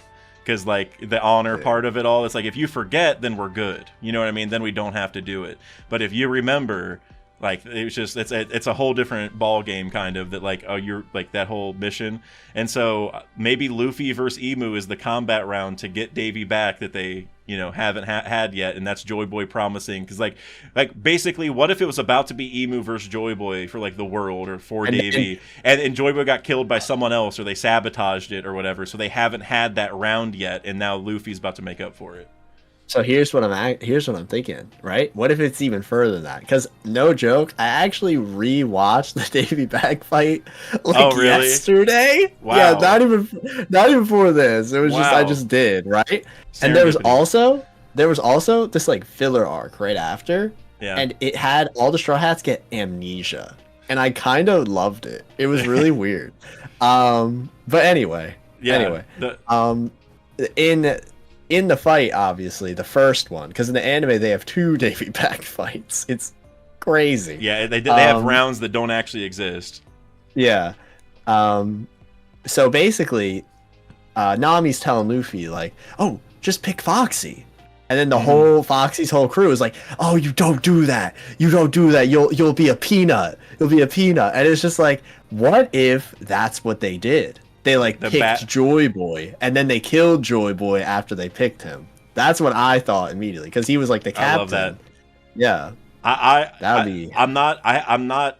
Right after this, I'm gonna record the rest of the video because I have the script done. Like I have most of it done. I sent to the editor. I haven't done the very end yet because I'm gonna edit that myself. I might even include that because I really like that. I'll definitely shout. I'm like, I was talking to Kev. I'll promo this discussion early. You know what I'm saying? Like I'll be like, okay. I was talking to Kev in a redacted discussion, and so I actually had to add this to the video. But okay. No, I really like that. Now it's tough because technically that would end the Davy Back fight, or it should, like that, you know, so like the war wouldn't be ongoing this long. But there's probably some way Oda could work around that, where like, but it could be like Joy Boy's like, well, like, what if like another me comes back, and like, so what if it's like that's the idea, like if I come back again, then we can still do it because it's like a different me. And that's a really cool contrast too, because Emu then becomes immortal and is like, maybe not. I'm not gonna say that's why they became immortal, like to fight the next Joy Boy. But like, what if it is though? Wait. Right? Wait. No, hold on, Kev.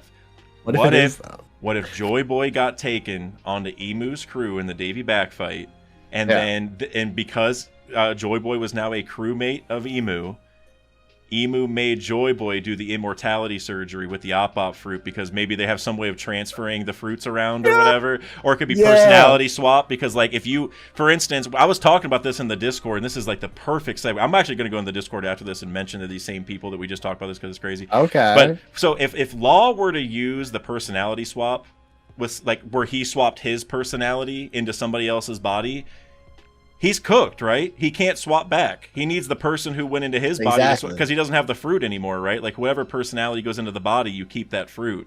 And so what if somebody with the op fruit swapped bodies with Joy Boy, and so now Joy Boy's personality was in the op fruit body, and so he sacrificed himself. And so then Joy Boy's body was left and still alive because somebody was in it, but then Joy Boy died because he just had, you know what I mean? Like that was just, he had to listen. All right, I did get slightly confused while you mentioned that, to be honest. So you mean Joy Boy's body? So let's say person A and person B, right? Joy Boy is person B because B is boy, whatever. Person A has the fruit. Op fruit. Right?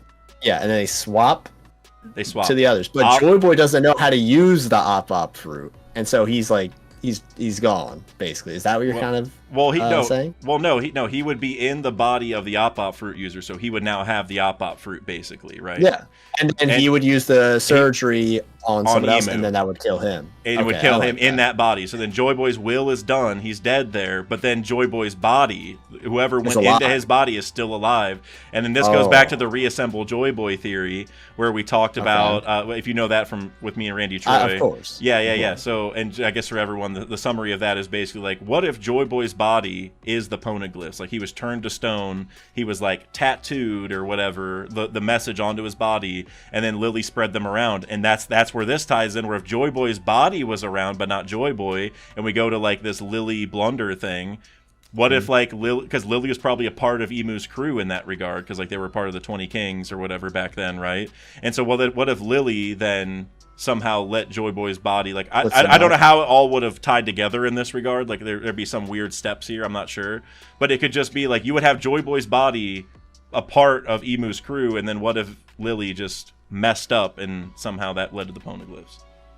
Okay, so that's really interesting, because what I thought you were kind of alluding to is that Emu was in Joy Boy's body. That's what I thought you were alluding to for a bit as well. Yeah, but I really like one of my favorite little snippets of that theory is that he's cut apart, and that, you know, obviously shouts to Preach and Oars. You know, Oars is Joy Boy, and For what is sure. Oars? Stitched up all together. You know what I mean? Just like Joy Boy's body would need to be. You know? Yeah, love stuff like that. 100%, dude. And you know, because Oars, like, yes, the Oars is Joy Boy theory, but also Oars is just like, you know, called like the devil. The, you know, like the continent puller is such like a crazy idea. Like, you can pull a continent, like that's like the scariest thing. Like, there's definitely a lot of, like, you know, like the Oars that we saw in Thriller Bark is Oars the second, probably. Like, it's not like 100% confirmed, could be but Oars the first. that could be Joy Boy's / original Joy Boy. head. You know, that could be the Joy, like. And then I guess the question there would be, like, who had the op fruit that went into Joy Boy's body? Like, that would be such an interesting thing. And actually, okay, so this is another perfect segue, so I just want to bring it up because this is also in my video where a lot of people are talking about, like, a traitor amongst the D's, right? Because, like, in chapter 11:17, right, he was like, there is something amongst them. Yeah, and then he got cut off. And then even in 11:18, we hear a couple words from the snail that says, like, and their name was, and that's all we get to see.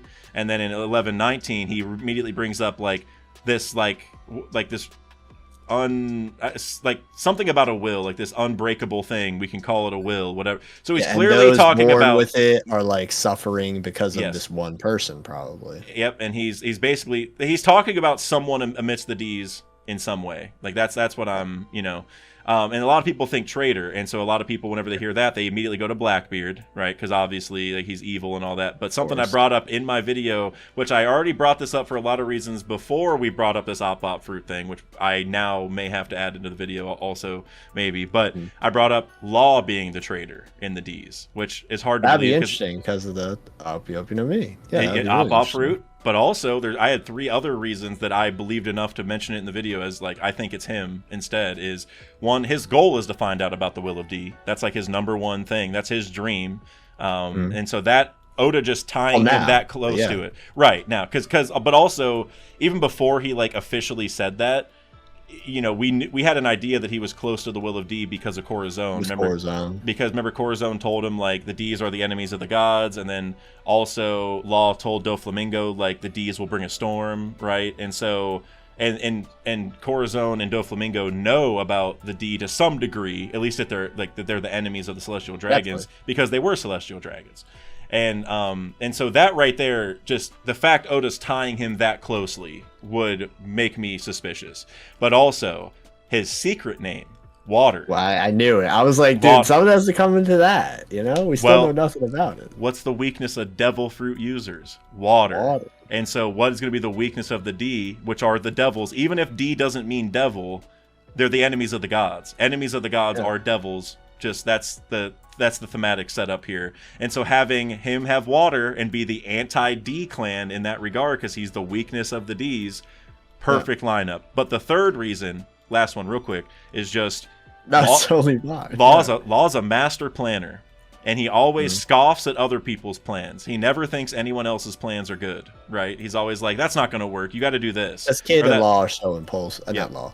Kid and Luffy are so impulsive, obviously. And so if he in the Will of D seems to be a plan, right? You go back to chapter 1085 and Imu's like, was that really a blunder from Lily, or was that part of a larger plan? And so Will of D is a plan. The war's still going. It's a plan for a group of people to achieve, right? And so Law, if he finds out about the Will of D's plan first, because it's what he wants to find out, then he's going to be like, that's a shitty plan. We're not doing that. We need to do this because this one's going to be successful. So he'll become an unwitting traitor, even though he's not evil. He'll just be like, this isn't going to work. Dude, I just had the craziest brain rust ever, right? All right. The plan is obviously to stop Imu. But what if that's not the final plan? What if the plan is the party? Right? It's a party plan. You know how there's like you're like planning a party planner. Yeah, a party planner is like a thing, right? And obviously, what does every arc end with? The massive ass party. And if them defeating Imu is what leads them to have the massive ass party, dude. Then if Law heard that, he'd be like, that is ridiculous. We need to be serious about this. Like, that's ridiculous. Yeah. And that's why I like it, because he wouldn't be evil. He would be trying to be You good. would just be like, this is ridiculous. Yeah, like we need to be better than this. I'm going to go, and that would make him a traitor, because let's say he figured it out first, and he's like, all right, I need to go talk to the D-Clan before they learn this and tell them a different plan so it works. Then he would be a traitor in that regard, because he's messing up with the Will of D's plan, even though he's trying to help. And maybe that, if it is a party plan, maybe that's why Roger laughed. He's like, all this stuff was just for this? For a party at the end of it all? Oh my god. And going back to the D, it's because they can't have the party without Davy there. Right, without Davy back. Exactly. So but just going back to, like, if the D is Davy and it's like a whale or like a friend or whatever it is, going back to that, it's like maybe that's the whole thing. Okay, well, we gotta like, maybe they like lost that Davy back fight or whatever, and then they're just like, all right, how can we get him back and have that party that we wanted? Like, how, you know what I mean? Like, it's the same thing as like the Rumbar Pirates thinking about how can we get back to Laboon and dance with him again and sing and have a party. It's like, well, Brooke, you're gonna have to come back from death and do this. You're gonna have to go beyond all this stuff, you know. Which, don't worry about it. Which Joy Boy did that through Luffy, and Luffy even died and came back because of his fruit. So I like the party idea, Kev. Like, the will of D is to have a party with Davy. Because I feel like the party idea is so... People have talked about this forever. When Luffy defeats it, there will be a party. But has anyone thought of the Will of D itself is a plan for a party? Like, I feel like that's so... That's a fire idea. That's so Oda. It's so Oda. Because it's like the idea of the Will of D is almost as mysterious as the One Piece itself, right? And if the One Piece is somehow connected to Joy Boy, and Joy Boy is somehow connected to the Will of D... Right? Both of them have to be equally as stupid. Because you obviously think the One Piece is not some treasure thing. You think it's an afro for the most part. You know, and obviously that's something completely absurd and ridiculous. But you know, an afro was at the Davy back fight, right? And you know who could be the Davy back fight? Joy Boy. You see what and Laboon will only recognize Brook if he has his afro. So maybe you have to go get the One Piece afro and then go back to Davy and be like, hey man, I'm back. And then it's like, we're talking, you know what I mean? Like, like we're ready to go. You know, I even if I'm wrong on like that theory, I want something like it. You know, I don't. It's got to be like ridiculous. That's what I hope. You know. Yeah, I want people to hate what the One Piece is because that'll show how good the One Piece is. You know what I mean? Yep. I don't want something like meh. I don't want like I don't want like an oatmeal equivalent, you know, like something bland, like, you know what I'm saying? Like I want something that's like really exciting and random, you know. I don't want just a run-of-the-mill answer, I suppose. Yeah. Dude, I love how deep we are into this shit. We're so deep in. Like, the fact we're like, dude, party planner? It's a party? Like, the Will of D is a party? Like, that's so stupid. I love it. I know, and it's been really fun at work, because I've been talking to some people at my job more about One Piece. None of them are into one of them, but he's not caught up, but some of them. And one of them saw me post I posted a Laboon GIF recently for my my chapter reaction or whatever. And I started telling them, because I don't think they're gonna watch One Piece, so I didn't feel bad spoiling them. But they're like, oh well, who's that? And I was like, oh well, listen, I will sit here all day and talk to you about this whale. And so I explained the whole story. The guy came back from death. He's a skeleton, but his will is still keeping him around because he wants to go see this whale so damn bad. And they're like, oh, okay, that's actually kind of that hits like that. You know, they're like, all right, that's actually something. I was like, you gotta watch. I'm telling you, you gotta watch. Yeah, get as much brain rot as we get every week. I'm telling you. Oh yeah. You know. Oh yeah. Yeah, you want to hear? This is completely unrelated, but it's just something fun. So I was watching, shouts to Edens, of course. Major shout out to Edens. Someone, I guess I'm not going to reveal too much info, but I just want to say someone related to Edens got drafted in the NBA draft. So yeah, he's up, major bro. Congrats. Yeah. Super hype. Yeah. And I will say, so we watched this show, right? It's called Craig of the Creek. It's a cartoon on Cartoon Network. And there was this whole arc they had called The Heart of the Forest, which was about finding the secret treasure through all these little cubes. And once all the cubes are together, you find this secret thing. And it grants you like a wish or something. And obviously, it's so One Piece. It's so One Piece. Like, there's even this guy who was like, oh, I used to be the king. and the king had like a brother, and he was meant to be the king, and there's like, you're not the one Kenneth was waiting for. Like, they don't literally say that, but they pretty much say that. It's kind of epic. Wow. And so the main character, he's like Luffy, I guess, because he's making a map. He's trying to find the secrets, all that stuff. He doesn't care what it is, but the other guy's like, no, I have to find it. I have to. I have to do this so I can be the king of the creek. Like, and obviously Blackbeard's ambition now, the king of the world. So it's so perfect. Wow. The kid obviously becomes a good guy, but it's fun. But there was a movie that they made where there's literally pirate kids, and one of the pirate kids, because I was reading the subtitles, his name is Teach, and he's also like a pretty big kid, and I was just like, oh my god, that's so funny. Wow. That's so funny. That's got to be like a reference. You know what I mean? Like, oh, absolutely. Like, this was the show. Have you ever seen that image of like Two Piece, and it's like a girl in like a big sun hat? Have you ever seen that or no? Nope.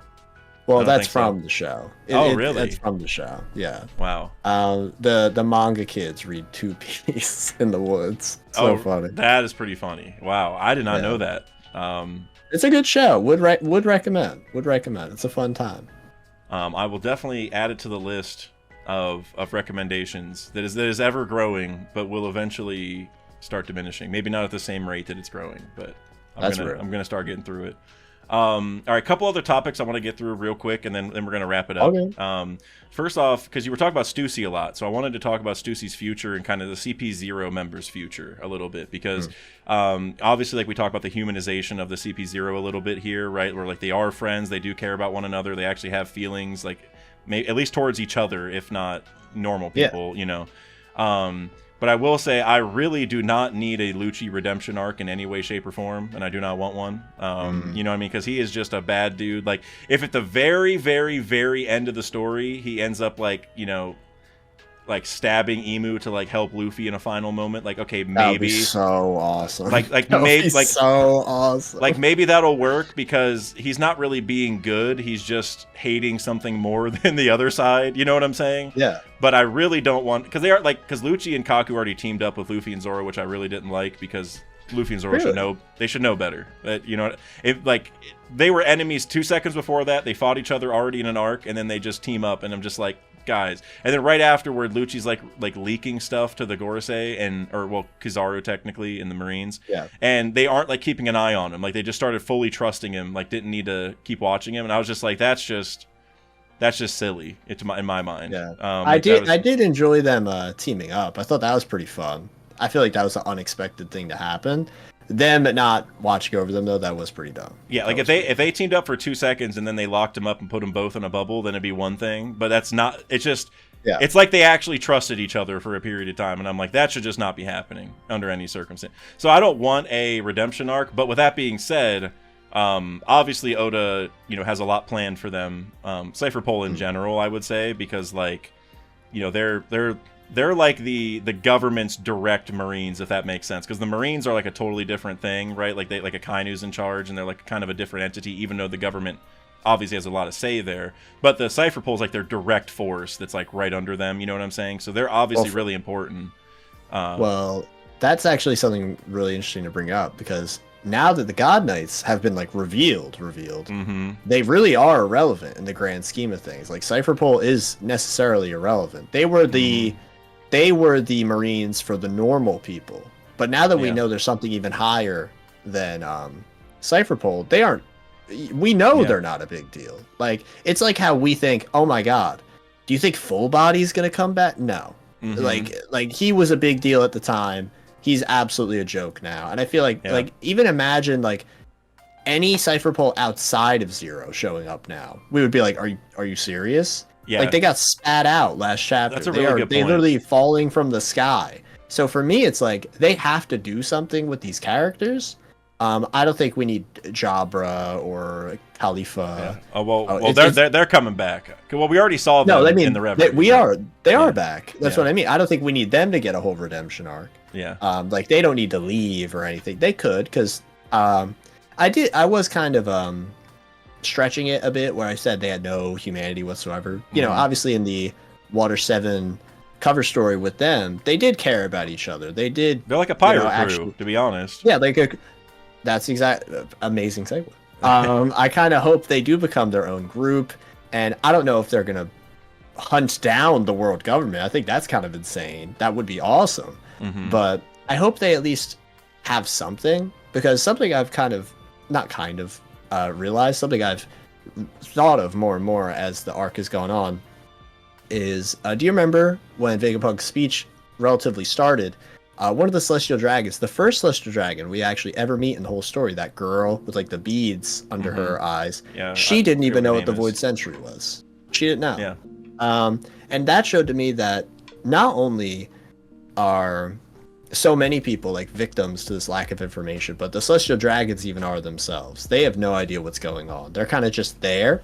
And I've realized like the world government is so horrible because even the people it's supposed to protect the most have no idea what they're even doing. Yeah. And Cypherpole is a great example because these kids get indoctrinated into this thing, child soldiers that turn to these murder machines, like Lucci, obviously. And obviously Kaku, he seems like a decent enough person, decent enough guy. You know, he's caring about Stussy. He at least has some empathy. If he only cares about other bad people with him, that's fair. You know what I mean? It's tough because like you could say Kaido's crew like cared about each other, but it doesn't make them they have good empathy. in any way, shape. Only for each other though. Yeah, I know, but that shows they're not like the Gorosei, I guess, who probably care about no one except themselves and Emu, right? They at least were like, I don't know. I feel like you understand what I'm saying. It's not as bad as it could be. Like there's always someone worse. Yes, but I guess all I'm saying is I don't think any of that is enough for me to like start, you know, like for me to believe that they're gonna actually end up being good. Like no, I don't think they're good. Like I don't even want them to. Like I said, at most Lucci can like stab Emu because maybe Emu. It's not even because he wants to help Luffy, but it's because Emu says like, well, we don't give a shit about any of you guys, you know, like you're trash. Exactly. And then he attacks back, and that would be a moment where he's realizing how BS it all is, and that would be a totally different. Like that's not him being good in any way, shape, or form. That's just him being mad, and so that would be one thing. So that's exactly what I think will probably happen for these characters. They're like, they're gonna kill us anyway. We're gonna die. What is the purpose of us existing? If our purpose, what was it? Oh, to support these people. Now they're just gonna kill us. It's like, then what do we do now? You know? And I feel like that's gonna be where their arc is going forward. Like especially with Stussy having the Vegapunk connection, and Vegapunk, you know, Edison and even Kaku encouraging Stussy to live how she wants to live. You know, why can't they do the same? Because they're so brainwashed by this thing. That's kind of what I'm saying. Like they are victims, but they're still awful. That's the problem. Yeah, that goes back to like in Wano when Guernica was fighting Drake, and Drake's like, I'm chasing my own will, and Guernica's like, I envy you. It's like he can't, right? It's like he can't. Is that because he literally physically can't, or is it because he knows if he does, he's gonna get murdered by the being by free the government, is tiring, right? Like maybe for him, he doesn't have the choice or enough will to want to be free because he knows what he's up against on the other side, right? Like there's a lot of ways, or is he just being controlled, or does the way like if you go back to I think it's like maybe not the opening, but one of these little transition segments in Egghead, they show Cypherpole in conjunction with an authority chip. Like, because they show like the PX0 like authority chip, and then like it transitions right to the CP0 group. It's like a weird animation thing, but I noticed it and put it in the Discord because I was like, okay, like, does anyone else feel weird that they like coupled these things together? Which I know the anime, you know, it is what it is. Like, they are under the authority, of that mentality. But could they have maybe like a literal one, like not like literal as the same one, but something that Emu can do that's similar, where like they're directly under, like if they don't listen, they blow up. I guess is what I'm saying. Like or Emu can control them directly. Like if they disobey, then Emu gets control of their body or something. Like they make like a contract of sorts, right? And the reason I bring all that up is that I think with in regards to what happens with Cypher Pole, I think Stussy is going to escape, probably with the Straw Hats, and I think she's going to go to Sphinx Island, and she's going to meet the original Miss Buckingham Stussy, and they're going to talk about, like, oh, hey, we're clones of one another, here's how it happened, and also here's how Weevil happened, too, because Stussy might know, because remember, Miss Buckingham said, like, Vegapunk can prove this. Well, Stussy knows Vegapunk very well, and how the cloning works very well, and Vegapunk's dead, so someone has to say it, so if the satellites don't get out of there, Stussy might be able to fill that void, which would be the perfect, person, I feel like, because Miss Buckingham, I love the way you said that. Fill that void. That's kind of what Vegapunk's whole goal even is, to fill the void. Yeah. That's fun. And I want to know what the void is in his message, though, which, like, that would be like a... True. I thought about attempting that in my video. Like, here's what he said, but I couldn't. That's too hard. It's like, I know it's not going to be exactly right, so it was tough. But I guess all that was to say that for Cypher Pole, the non-Stussy Cypher Pole members, I wonder if there's gonna be like a discussion on like what the punishments are when Cypher Pole 0 fails, because we saw with CP9 they got chased, and we know like that punishment's like they're gonna get chased down, and we don't know exactly what happened to them, but they somehow got up to CP0 after being chased around, and we don't really understand why they got upgraded like that, and now they failed again, or they're going to fail again, right? Because everyone's escaping, even though Lucci did a pretty good job, like because Kizaru was like, he's an excellent agent, and like Mars got the information he needed from him, so I'm sure they're going to be like kind of happy, but they still failed because they were supposed to go kill Vegapunk, but also kill Luffy, do all these other different things, and Vegapunk did die, but obviously like they didn't, they're not going to get everything they want out of the situation, clearly, and so I'm sure they're going to have some kind of retribution, but at the same time, I don't know what that's going to be. So I think bare minimum,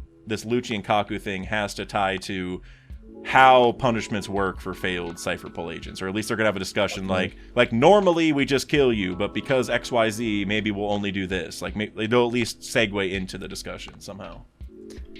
Okay, I just had a thought as to how that could happen. So I feel like something fun that could be a way to, not only tie them to the end game stuff, like you were saying with him attacking Emu, but something just a way to keep them relevant is that they actually leave and go back to Marie Joie. They go back themselves. They're like, oh, we were going to be in danger, and then you know what happens? They get enslaved right there on the spot. And then remember how Jabra, Khalifa, all them are there at Marie Joie right now. They're going to be like, what? But he, you know what I mean? And they're going to have that realization. And then they're going to help them break out of the slavery, something like that. No, I like that, but I think it might be all of them become slaves because they also, Jabra also failed because they were watching Vivi. He did fail. Yeah, and Vivi got out. So what if Lucci and Kaku, what if it's the reverse? What if Lucci and Kaku go back and everyone else is already a slave? And so they know, like, is this what's about to happen to us? And so Lucci and Kaku then have to... That's their final like nail in the coffin of like, okay, we can't work for these guys. Gotta get out of here. Yeah, that would actually be pretty cool. They get there because then it's reversed because they tried helping Lucci in the past, and now they're repaying the favor by Lucci helping everyone else. Yes. Oh, yes, Kev, that's fire, dude. That's if I had my stream deck plugged in, I'd be playing the like someone cooked here. Here, hold on. Discord has sounds, I think. Hold on. How do I do the sounds? Here. I think. There we go. There you go. I think they heard that too. No, that's fire. And then, so I really like that. That would be a fitting like end or plot for them because, like I said, them being good or them supporting Luffy, I feel like is like a no-go for me completely. But them being anti-government, that's a whole other can of worms. That's great. Right? So because it shows they don't care about him, but it's. I think it's a powerful message. It shows like these guys were pawns essentially their whole lives, and even they are like, no. Yeah. I think that's and it's like again like what we're talking about with the Bonnie's speech and stuff, being free, all this stuff. These guys have been slaves basically their whole lives, and they're like fighting tooth and nail essentially to have a life in general. Yeah. So that'd be really cool. No, I'm a big fan of that idea. Yeah, like them seeing Jabra and them as a slave, like that would just be the wolf in chains. Yeah, the imagery. Yeah. Oh my god. Yeah, I like that. Or the animals in chains in general, because they're all animals. Well, except Khalifa's not. Yeah, but you got what I'm saying. Or Fukuro, is that his name? The dude with the zipper mouth. Zipper guy. Yeah, zipper mouth. I don't know. That's never been explained, but I'm very curious how that happened. It's a type of chain. Dude, they hit his. He was throwing hands with Frankie, which I thought, Frankie. that's big time.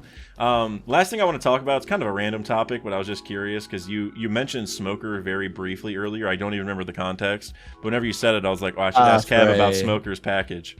I have a whole theory on that. All right, so what you got? It's Law and Beppo. That's my theory. It's Law and Beppo, for multiple reasons. Right? So where is Smoker heading? Presumably he's heading to that hospital, right? The one that Drake is in, the one that Kobe is in, with all the sword agents. Who does Law have a connection with?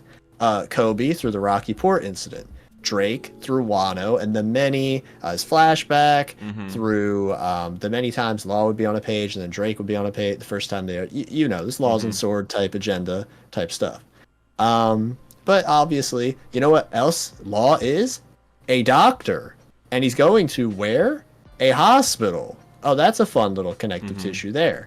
And like I said, Punk Hazard, Smoker, and Law met and had that whole conversation about pirates and Marines. How fitting would it be if Smoker and Law working together instead of being worried about the labels to help these Marines who are going against the Marines because they're sword agents, obviously.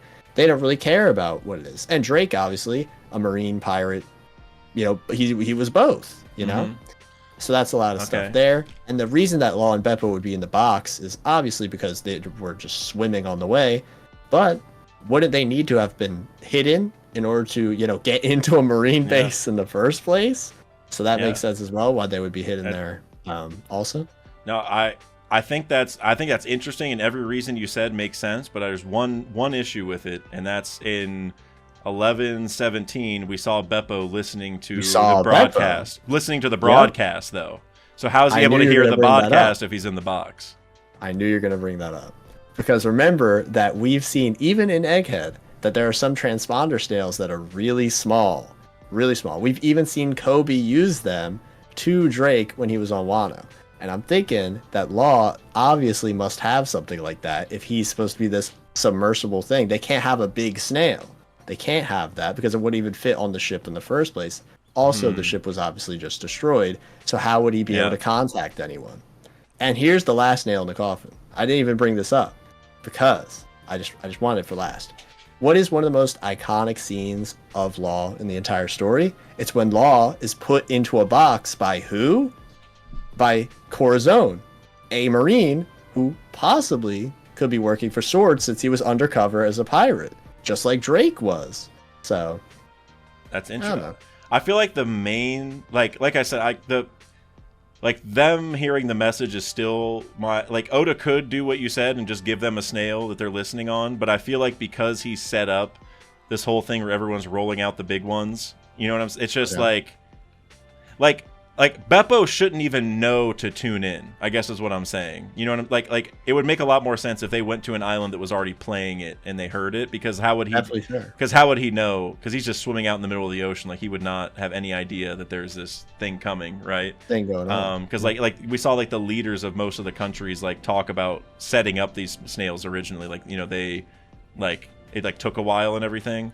So I get, but I mean, I like everything you're saying though. It makes sense. I guess there's also like not too strong of a connection between Smoker and Law, so that would be maybe like another slight issue. The Punk Hazard stuff. They had a whole arc together. But I don't think they're like, it's like you think about Sengoku. He is someone that has to tie to Law in the future. Like Smoker doesn't have to have anything to do with Law, and it wouldn't be weird. You know what I'm saying? No, I definitely agree there. But I'm saying the reason that I think they have that, well, obviously Punk Hazard, but this is Vegapunk's island. It would be a great way to be a bookend for that.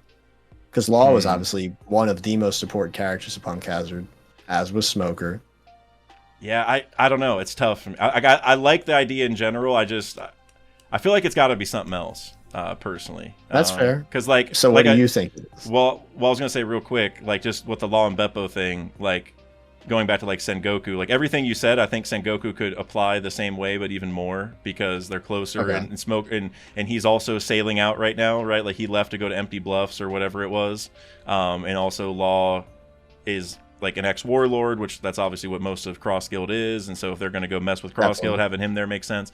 And so I guess that's like why I said like him and Smoker don't have enough of a connection, is it's like they like spent time together in an arc, but like deeply there's not really like Smoker wouldn't see Law and be like, I gotta save you, I guess is what I'm saying. Like he might, like, because like they fought together and like he helped beat Virgo, or like maybe he would feel that way, but he's not like, you know, he's anti-pirate in general, like Smoker is. You know what I mean? Like he's learning that there's more to it, and that, you know, like they're like it's not as simple as pirates evil, government good, right? He knows that, but at the same time, like if someone's gonna go see Law in the water and save them, it should be Sengoku, I guess is what I'm saying. Like that's the person who would see Law suffering and do whatever it took to help them, right? Smoker may not care. Like it's not as cut and dry, I guess. So that's, but with that being said, I mean, this could be a situation where Smoker saw them first and picked them up for whatever reason, right? Maybe because it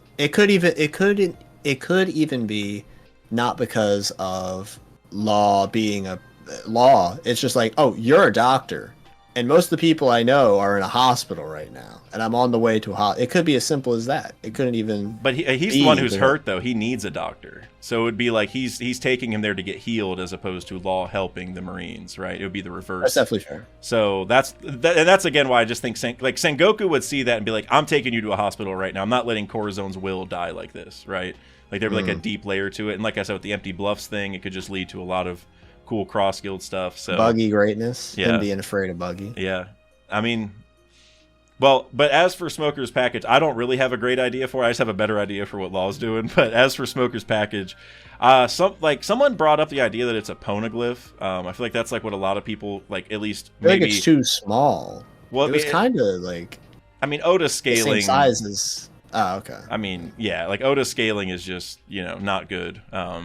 And it's a cube. So whenever you see a cube in One Piece, the first thing you think of is a poneglyph most of the time. That's true. I guess I would say that, like, going back to Law, like, whenever he cuts hearts out, it's a cube also. But, like, that, I don't know how much that really, you know, ties in. But like, I think a poneglyph, like, it would just be like, which one is it? Why is he taking it? Why? Who? Where did he? Like, there'd be so many questions for why a poneglyph. Like, how? You know, like, makes no sense. Why to the hospital?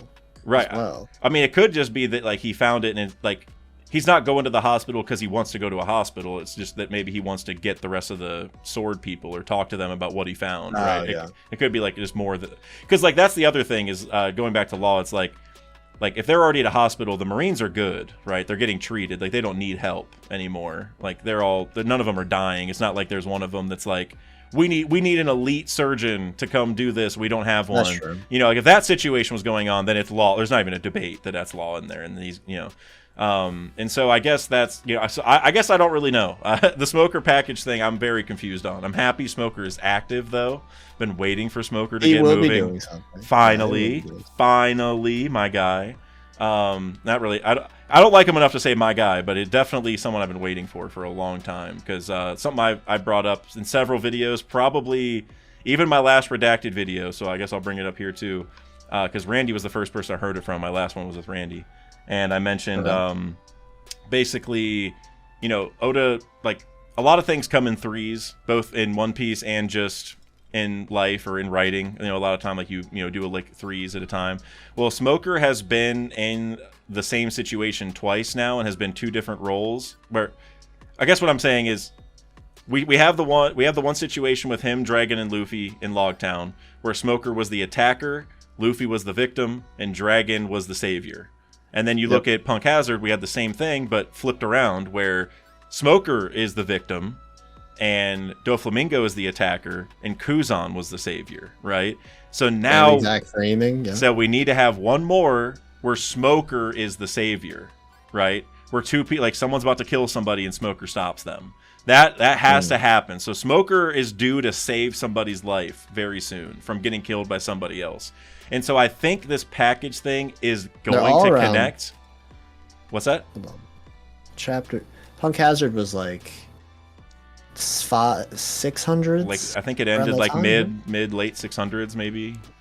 Yeah, and so these are almost 500 chapters apart as well, which Every is really time. interesting. Yeah. Yeah. And so, like, the one that I really like that somebody brought up, it might have been Randy, I can't remember, is, like, what if Smoker saved Dragon from somebody? Because then it's like a reversal of Dragon stopping Smoker. Now Smoker gets a save. Like, that would hit so hard. Or even if he stops Dragon from killing somebody, that could also be cool. Ooh. But you know, that's just hard because Dragon may never move. You know what I mean? That's Like, true. His beads of sweat are like, okay, this is a super niche reference, but in the newest JoJo part, the main character fights with like rain droplets, right?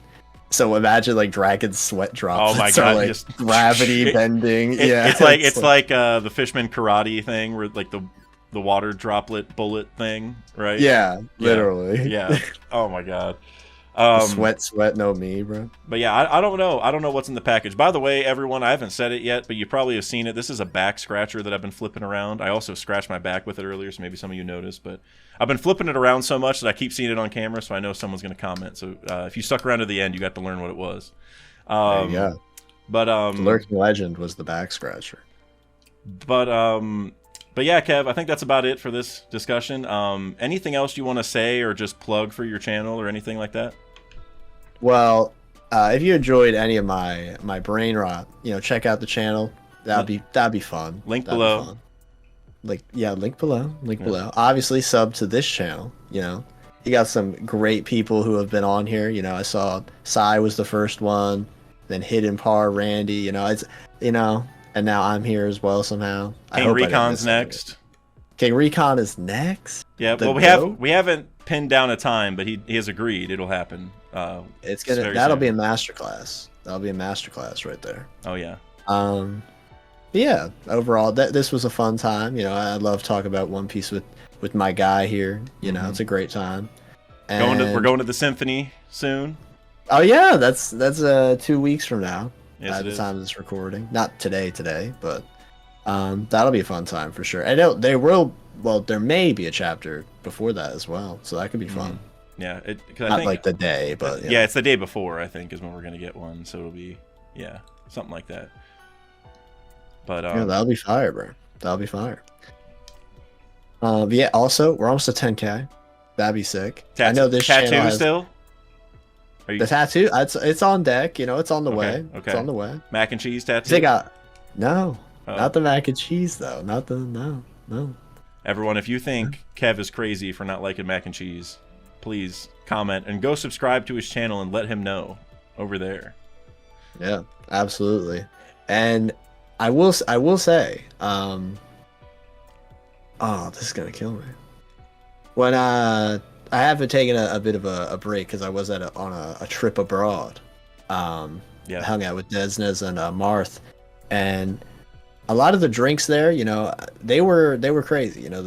My Keverage having beverages for the first time. It was so strange. Like Fanta, like the soda, the orange soda, right? Yep. There, it's like juice. It was so weird. Not in a bad way. It was just like, it's literally not even the same. It's really thing. popular in other countries, like more popular than here, I'm pretty sure. Yeah, it was way better. I was like, no wonder it is. This is way better. And I also had KFC overseas because I despise KFC personally. I think it's one of the bottom of the bottom when it comes to fast food. My family loves it. Other than the famous bowls are amazing, or whatever. I think that's what they're called, right? It's like mashed potatoes, corn, gravy, chicken. Yeah, those. Yeah. All right, I can't knock those, but I never go and get a bucket of chicken from there. Like, you can go get it. You can just go to the grocery store, and it's cheaper and better probably. Yeah, but I had some chicken sandwiches over there. Elite. It was insane how good they were. Yeah. And I've heard from a lot of people who've gone over there that whenever they go, like if they go overseas and they eat similar food to what they eat here, like chicken sandwiches and soda or something like that, everyone who's done it has told me they feel so different after eating it. They're like, I actually feel like full and not sick. like whenever I drink the soda, I don't like crash. Like there's like a lot of like, it's just more real. Like there's less chemicals, I would assume, and they also say that they don't burp or fart as much, less gas. So well, I rarely fart ever, so that would have No. been a shocking revelation if I realized that. But yeah, no, I don't know. A lot of it seemed like lighter in a weird way, not like full lighter, but like yeah, I kind of do get that. Yeah. Now that I'm thinking about it in retrospect. I guess you Yeah, you I probably love don't how- eat enough of the bad stuff to even know. Yeah, maybe. Yeah. Maybe. And when I got back here, I did have Popeyes, and I will say, dude, that chicken sandwich, man, that was maybe it's because I was starving that day, but oh my god, that was like the best chicken sandwich I've ever had. They in my have the life. best one. It was crazy. Popeyes has the Yeah. best one for sure. Oh, definitely. There's a place near me, which Dak, if you're ever back around Philly, I gotta take you. Assad's Hot Chicken, man. One of the All best right. places. All right, It's on the come up. One of my real life friends that I've known since college. His name is Assad, and he reads One Piece. So Shouts to Assad. oh, major shout out to Assad. I don't usually call him Assad. I have a nickname for him. I don't want to say it because then people will know his full name. But Assad, if you're listening, you probably aren't. But if you are, hope you're doing well. He's a legend. I'm gonna be seeing him in a couple months. But he I started One Piece before him, and he got caught up before me. Like he just sped through it so fast. Legend. I was hundreds of episodes in, and I was like, dude, you need to watch this. And he's like, all right. And then like a couple weeks later, maybe months, I can't remember how long, but some time period later, he's like, dude, I'm caught up. And I'm like, I'm only like 600. Like, how did you do that? He's a monster, bro. He got through it. He is. But yeah, everyone, go make sure you check out Kev's channel for sure. If you have been on this channel and watched my reactions before, then you probably have heard of Kev, because there's a lot of times where I do the redirect thing, where like once my stream ends, it goes over to Kev. We usually do our streams kind of back to back, and so I guess basically you should definitely subscribe to him, because then you can have back to back reactions whenever. You know what I'm saying? Like then you know. Exactly. To it. Exactly. Yep, exactly. Yep. It's so difficult to find like a time sometimes, man. Like, I don't know. I feel like the Thursday schedule has made it a lot more difficult in a weird way. Because I'm like, I know I can't go too late, or else I'll go into King Recon's 11 p.m. time slot. And it's like, I can't miss that. You know what I'm saying? It is tough, dude. At this point, I'm just kind of booked into the 3 to 4 range, and I just trust that it's going to work. I don't even look anymore. That's just my time. Because I'm like, I know Par is like relatively early. He tries to go 11 or 12. Yeah. And then it's so difficult with the West Coast, too. Like, I'm like, oh, damn. Is Volume 1 going to be at 4 or 4:30 today? It's always tough. What's tough for me, too, is Brago always goes, like in the afternoon, or, like, right when the chapter... Because, like, the chapter comes out early morning Thursday. He's usually, like, a few hours afterward. And, you know, he gets, like, 1,700 viewers or whatever. So I'm just, like... I'm not even trying to, like... mix that, or have this be split. Like I'm like, we should have some kind of big group chat, which I guess we have the Reverie one, but we should have one where we can just schedule them out, which like that'll never work, but like like your here's the programming for today, One Piece community, like this person, it's like the TV cable guide or some shit like that. And then if we could redirect all of it, maybe somebody dude, that's what I'm saying. I always try to do that after, like it's usually either like Chestnut or Hime, or Volume 1, one of the three. It's like, let me redirect to them. If we could have an all-day redirect session, like that went maybe 24 hours of just connected reactions or close to it, then the first person to be able to redirect through all of them without refreshing the web page, you know what I'm saying? Like they go to the first reaction and never leave, and it just redirects, and they watch all of them. That would be like completing the Grand Line. You know what I'm saying? That's like the one-man Reverie, like the hidden dude. Like the reverse almost. Like I don't even know, the one-man, like that'd be fun. We should play it. That'd be a fun time. It'd be really hard to organize, because like we don't know. If we knew when the chapter came out every week for sure, we could probably do it. But it's just like if we like, all right, we're gonna start at 9 a.m. and the chapter comes out at 10, it's all just screwed. You know, like the whole. We'll call it like the marathon or something, the One Piece marathon. Something fun like that. Yeah, we could think of a name, but I don't know. That would be a really cool idea. Maybe one day we can do something like that. But Kev, thank you for joining me, man. It was a great discussion as always, and everyone, thank you for watching. Like we said, go check out Kev's channel. Please subscribe to this one. I've mentioned this here and there, but I'm doing a giveaway at 10K on this channel as well. I'm giving away at least a One Piece plushie and also some One Piece TCG cards, and I am not sure what else, but I got a lot of other stuff. That's the reason I haven't really promoted it much, is I'm still getting the stuff, and I don't want to. I want to wait till I have all the stuff. I can take a picture or whatever, you know, and promote it. But make sure you subscribe, because you guys are gonna get something eventually. But yeah, all right, thank you guys, and have an awesome weekend or day or whatever it is.